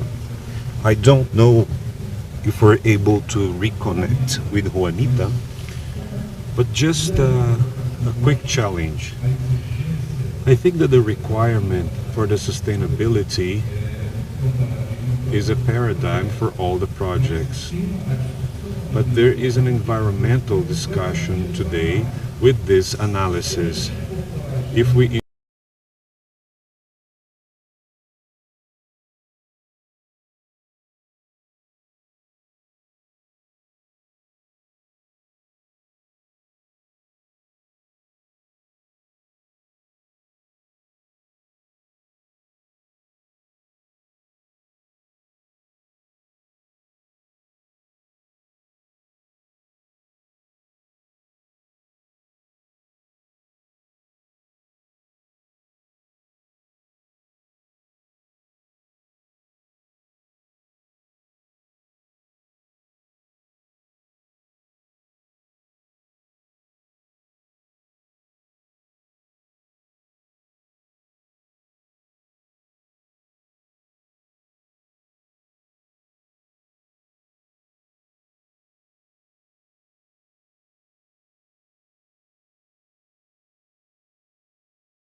scale.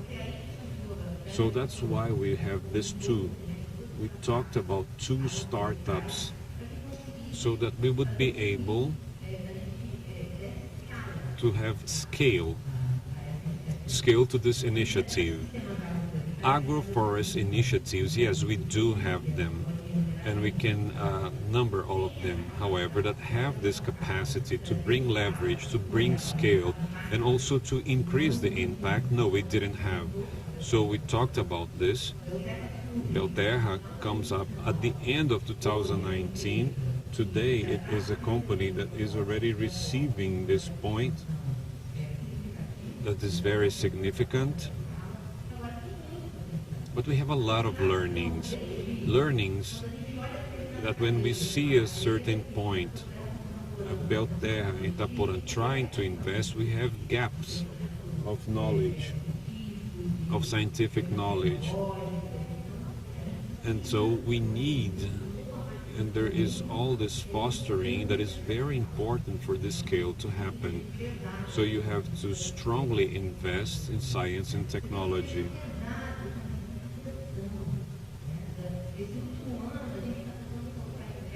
We're trying to put 500 hectares.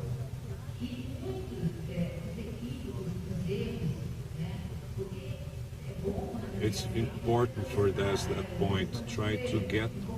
It's very important in this process. That's why you need to invest inside logics to accelerate the business. And on the other side, how do we attract an investor, like Jose said, to place the resource in a business that has a potential but is still progressing? When we see the journey again, the innovation journey, the great bottleneck of this business that might become a huge potential is here in the beginning. We have very few investors to bet on this risk. And today, the people who are doing this are exactly the funds like Vale, JBS, that are willing to put the resources to have this, to go beyond this phase and grow in this point. It's not easy, and there are no business able to comply with this demand. That's why we are creating these businesses. So I believe this is the answer. We need together to bet for this to happen after time. Juanita, it's a good thing you're able to go back. You're back. I'm going to ask you, what is your experience as a person that is from the private sector? What can we do based on this experience so that this bioeconomy would have the scale that we have in the protein, in soybeans? So we are a business case, a successful business case. We have all of this, we have all the material. So what do we do, Anita, in your opinion? Sergio, I think Patricia went through all the themes first. I believe there is a change in this moment. That is the private-public initiative. They understand that they have this role, as they have said, and the cost of the sustainability and chain. I believe this is an important point. The second aspect is actually for us to understand that this experience for the public initiative, if we can take this, and so how much related to the transversal themes and health, we understand that this is going to be taken to this environment. These are enablers that are going to make it happen. And the other aspect is to run a deeper analysis, because many chances that we have is to approach the demand of the market. This is what we have for the market. We identify this point and then we produce this. I think this is the great opportunity. And choosing the project Restaura Amazônia, which we consider the greatest project in the first point, is exactly what we are seeing. We have a need to import cocoa today in Brazil. Doesn't make any sense, since Pará is a high-quality cocoa producer. So we're starting with 1,500 families. We're having management credits, technical assistance, which is what they will do. You're talking about this point. We understand that we have these models, especially the cooperatives, management models, small producers, and initial investments as well. After 30, 40 years, we would be the leaders related to this scale and productivity. So I believe that this is the great opportunity. We are performing a study for the health chains to try to identify and for us to be more assertive when we talk about investments. And I think besides all of this is related to maybe we are in a mature moment to say that the private initiative, NGOs, and the government itself, we need to work together. There's no way out. If we really want to generate solutions to attract the private capital, there are many funds saying, look, I want the results, but I want to generate impact. Okay, fine, so let's put this in the equation. Thank you, Juanita. I would like to thank the secretary, Patricia, Juanita. I wrap this up and using your words, Juanita, to say that the bioeconomy, what they need are the same opportunities, the same fundings, the same technologies that would allow Brazil to become a power in the agropecuary, to be a big producer of protein and soil. We have everything to replicate and repeat in a much more sustainable manner what we have done in other places of our agriculture. That's it. That's what the bioeconomy needs to show to the world that we can be a power in what we have the solutions based in nature. That is what's going to move the economy on the 21st century. Thank you very much for watching us. I would like to thank the table here, and good afternoon to everybody.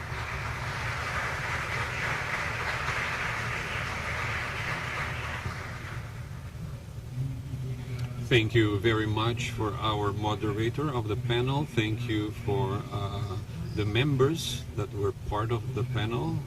Please go back to your places so we can continue in the agenda.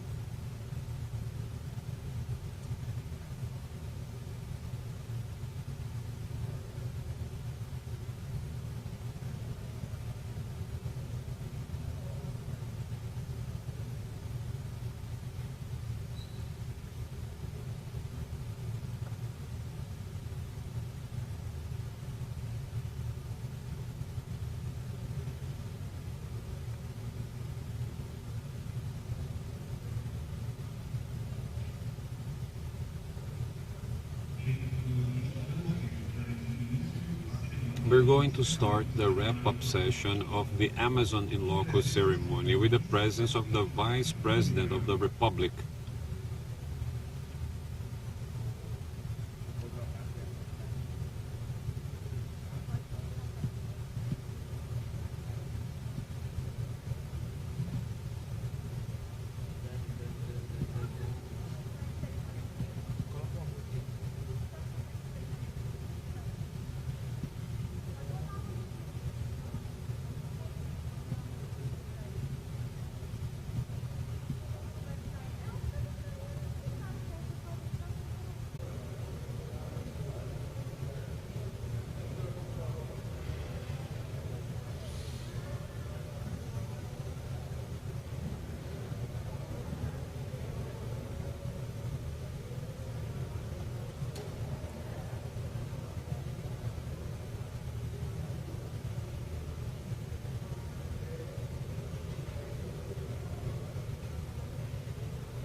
Tranquilo.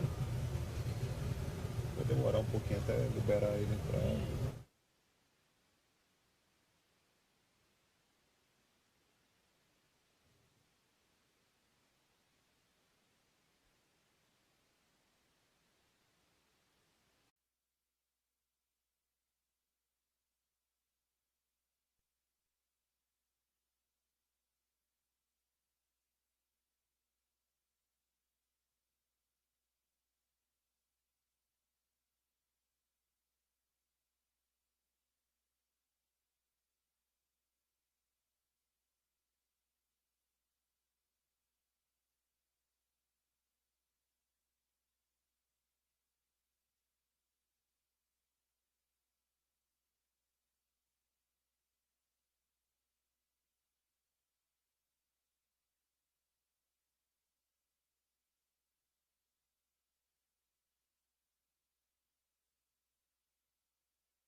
to the agenda. We will now transmit the institutional video about the Amazonia in Loco.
Pedimos a todos que permaneçam em seus lugares, pois dentro de instantes daremos início à cerimônia de encerramento.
Senhoras e senhores, o senhor vice-presidente da República, general Antônio Hamilton Martins Mourão, acompanhado do presidente of the Spanish Chamber and Vice President for Eurocommons, Mr. Marcos Madureira, and also the President of the Brasil Fiunde, Mr. Sérgio Chamoni. Beginning the ceremony, we have invited at the word Mr. Marcos Madureira.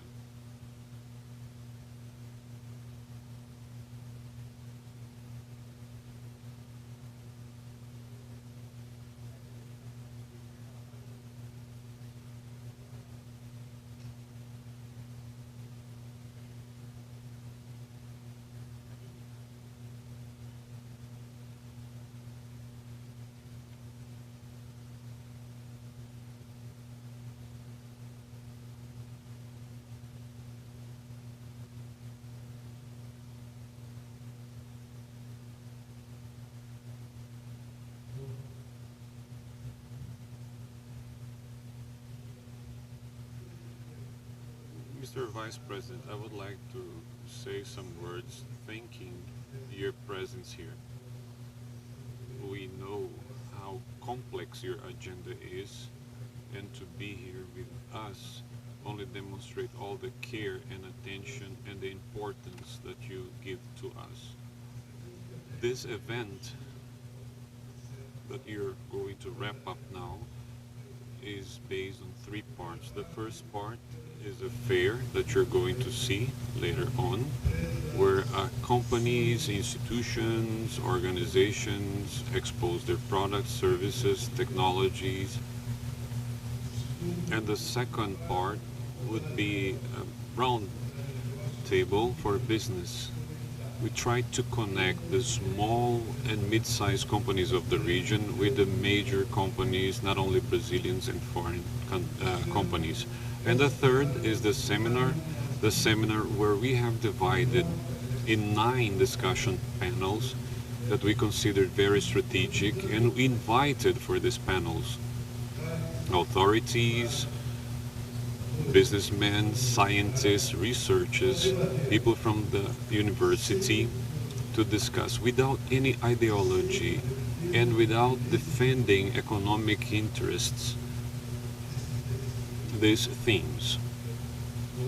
We have the conviction on how the Amazon is related to the preservation, and the results of this meeting will now, on the following days, be consolidated. And we're going to make a report and submit it to you. But this debate, of course, I'm not going to have any conclusion now. Some things are very clear. I would just like to put one point. 84% of the Amazon is preserved. It is not very well known. This is not very well known in the foreign countries and even in Brazil, or if they know it's not deployed. Another data that's very interesting, and I also learned, if we explore all the areas that are authorized to be explored in the Amazon, this number reduces to 82%. This means clearly one thing.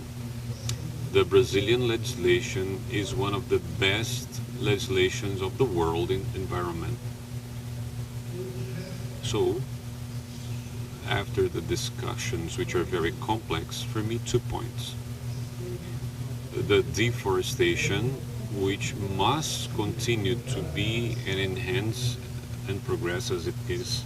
And the second part, the development of the Amazon.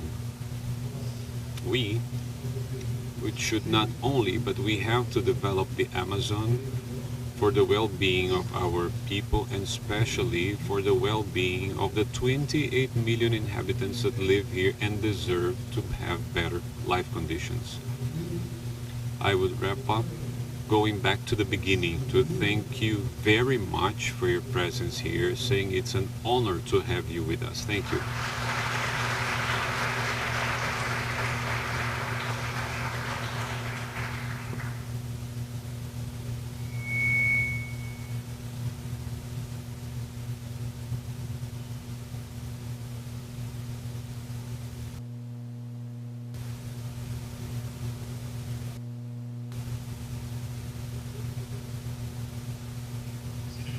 Ladies and gentlemen, with the word, the Vice President of the Republic.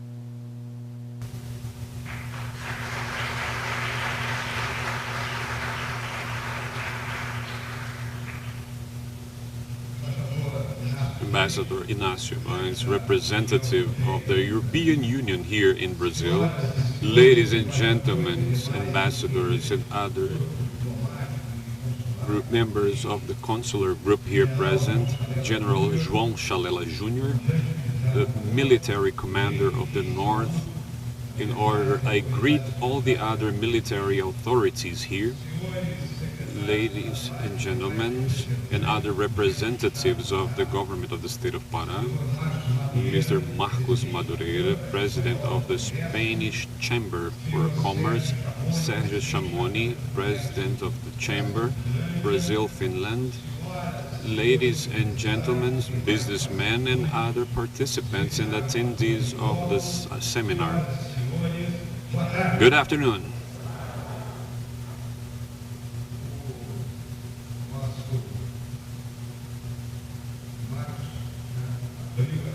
Marcos opened talking about my agenda. I would just like to say that the day before yesterday I was in Cabo Verde, now I'm in Belém. So we have to be moving constantly. That's why I didn't have the opportunity to have had to participate of all this activity that was done here in the Amazon. However, before we start, before doing this, and some considerations of the work that has been done throughout these days, I would like to remind you that we don't live on comfortable land. We are navigating under a storm. But of course, it's not just privilege of our generation. Every once in a while we have a crisis. In this 21st century, this last 20 years, we had a threat of the Big Bang, that all the computers would go down and then we would wake up on the 1st of January of 2000 without being able to communicate. Actually, nothing happened. Right after that, we had the terrorist attacks of 9/11, 2001. We have a conflict in the world, especially in that area, and this conflict continued until some months ago when the United States removed all the troops from Afghanistan, and afterly the status quo came back to Afghanistan with the Taliban taking over the control of that country. In 2008, we had the financial economic crisis of the subprimes, which caused a huge disruption in the world economy. Until today, we still feel a reflection of those. And immediately, when the world seemed to be getting organized economically, we have the COVID-19 pandemic with all the consequences on health, of course, but also with the amount of people who were infected and are still being infected, with a huge number of people who passed away, and also consequences in the economic area, once again going through a disruption, with the global chains suffering an interruption and an inflation, because from one point the engine stopped and it's not able to produce. It used to produce before, and all the countries of the world have money in their population. They have money and they can't buy anything. There's nothing to buy, and this turns into inflation. That's what's happening in Brazil and other countries. Like yesterday, the inflation in the United States reaching something around 6%, which is not something normal. And also the social aspect. The great number of families that suffered due to this disease, people lost their jobs, and that is generating a radical change on the way the market works. And all of you who are businessmen understand this, and all of you who have to be inside the market went through some difficulties to be able to afford your families. So this is the scenario around us. And besides all this panorama, we have a new concern, which is the sustainability, the preservation of the life on Earth. Something that now is being discussed effectively on the last 30 years.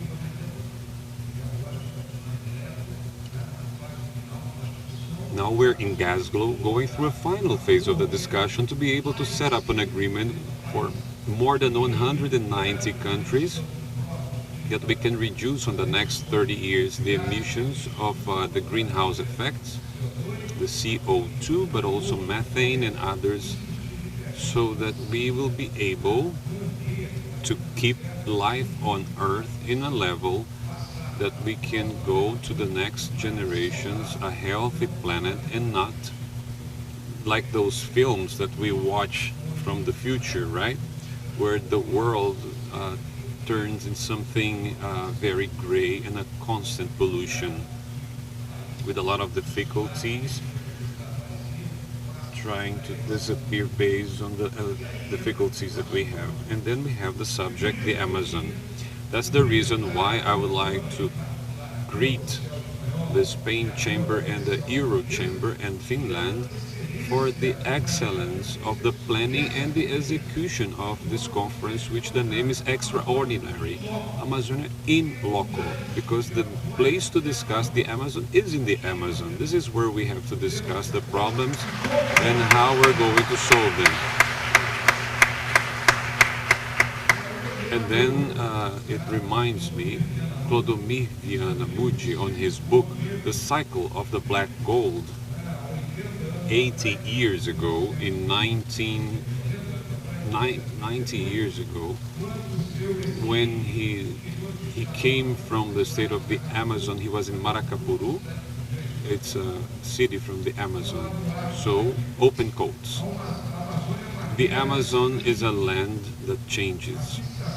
The fixation of this preliminary is a requirement for those who try to understand it. So this is a huge space, specific case for the Brazilian Amazon that corresponds to 60% of our territory. This territory in the center-south of the country, where we have the state.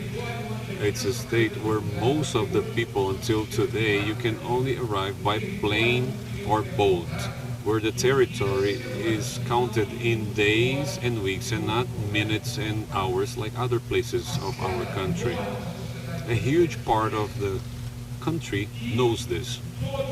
And all of us, we need to understand that this region will, for many, many years, show a huge demographic gap in terms of uncalculated number of wealth.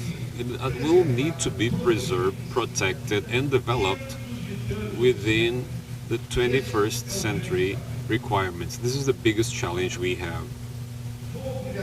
So, having said this, the choice for the location of the event, and with these words, so that all of them to get to know the Amazon and deploy this reality with the wealth, potential, and challenges. This conference had the extraordinary objective, to contribute with the comprehension and the equation of the current problems faced in the Amazon. Of course,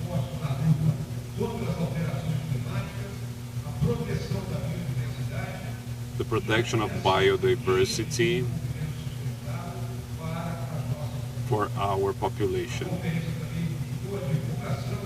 and also the deployment of the pure reality of the Amazon without ideologic filters or momentaneous passions. We have to have pragmatic points to discuss these problems. And within this perspective, the Brazilian government has tried to see all the efforts to be able to get this point, to have the Amazon preserved and with a high rate of development. We have highlighted intense efforts with agreements with the associations of free commerce and free trade to be rectified as soon as possible. Throughout COP26 in Glasgow, all the commitments that have been made, especially the ones related to end the illegal deforestation by 2030, as well as the Pact for the Forest and also the agreement for the methane, demonstrates that the government and the Brazilian society started and shared it's important to say that the multilateral changes related to climate, biodiversity, sustainable development also carry the Brazilian negotiators' background. I remember that the energy matrix for Brazil is more than 80% constituted by renewable sources. Our agro-business has invested in technology, and then we have this investment respecting all the legal, social, and safety requirements which are characteristics of the modern projects. Now, I've seen the data that IBGE foresees for our hard for grains on the following year is above 220 billion tons, an increase of almost 8% related to the year of 2021. With the understanding that Brazil also is the heart of the tropical forest, is not the only one that covers this biome. So, our National Council of the Amazon has created in the Amazon the cooperation treaty seeking to bring to the international discussions all the other countries which also have a responsibility for the preservation, conservation, and development of this region. The growth of the illegal deforestation which happened as of 2019 has determined a broader strategy for the Amazon. It starts with the reactivation of the National Council for the Legal Amazon by President Bolsonaro, started in February, and now I am designated to be the head of this council. With the authorization of the President also employing our military services, which is not the main service, but to cooperate with other members of the state to fight the illegalities that happened here. And then we had all the Green Brazil Operations 1 and also the Samauma operation, which has been recently terminated. Having said this, our fiscalization agents plus the federal police, the national military force, and all the state entities are now operating together, trying to create a synergy. Thus, we have launched the Amazon 2021-2022 plan with specific objectives to fight these illegal actions until the end of the government's in force. Throughout the last 18 months, we have prioritized this illegal deforestation and the environmental preservation at the same time that we have articulated this strategy to strengthen the presence, the state in this region, trying to seek at all moments to promote alternatives for employment and income for the local population. Strategic objectives have been set. I would highlight to have a better fight for illicit activities, foster sustainability, and expand the access to financial resources, public or private, national or international. With almost 2 years of work in the Council, some of the expressive results have been reached and deserve to be highlighted. The effectiveness to fight the deforestation. We have been able to revert the trajectory of the deforestation, and this year the fires are being reduced in 40%, which is an extremely expressive result. We have integrated all the knowledge systems for different areas of the government, which has brought an improvement in the information available to take decisions. In order to do so, we have created an integration group for protection of the Amazon. It's based in the policy CECIPAN for the Amazon, and there we have the main institutions of supervision. So we have elements from the National Institute for Spatial Research, ICMBio, Federal Police, FUNAI, INCA, all of them working all the actions and intelligence that are being done, analyzing the satellite images, and also supplying an online all the information for the field teams to supervise. And at the end of the month, I believe that in 2 weeks, Proges is going to give the result for the period of August 2021, which in our assessment is going to have a reduction of 5% of the deforestation related to the last cycle. This is not something that we should celebrate, but it's a trend that we need to try to pursue, focused to get zero of illegal, illicit deforestation. This is something that we're going to require the support from everybody. Indication of the Council, they have tried to authorize resources and new hires. Let's remember that the President has doubled this point, focus on the Ministry of Labor, with a specification that the environmental agencies would have more capacity to perform the work.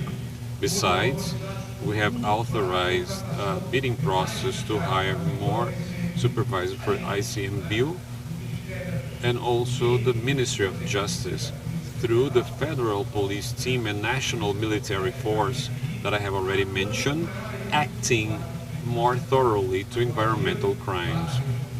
In Itaituba, the Federal Police is now going through an extensive operation to fight the illegal mining extraction. Guardões for many other smaller operations, and of course they have already faced more than 15 forest fires in 11 states, 3,000 actions,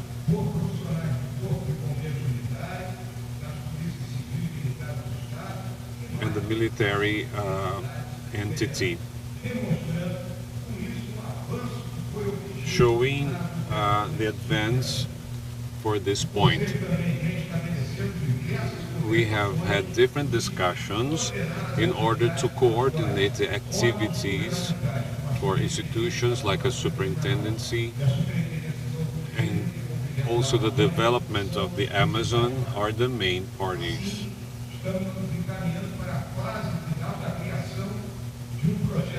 And also the development and public of Acre, Rondônia, and the Amazon, to be able to verify all the other actions to foster the development for the region. As a consequence of these actions, we can see that the employment that is perfect from all the means and structure is going to give a much more expressive result, and we will be able to achieve our obligation to zero the illegal deforestation. So it's very important. I would call now the fight for all Brazilians so that we can deploy in your destinations the real Amazon.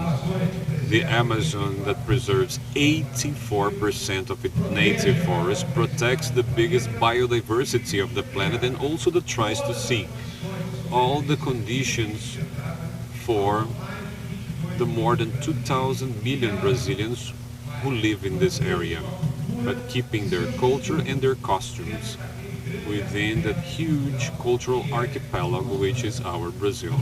Congratulations once again to the organizers and all of them who have worked to discuss the Amazon. And thank you very much.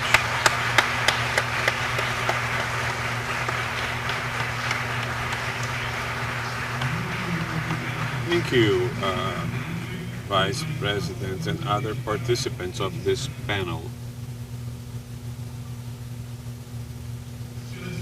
Ladies and gentlemen, we would like you to remain on your seats while Marcos Madureira and Sérgio Chamoni would follow the Vice President of the Republic to go out of the theater.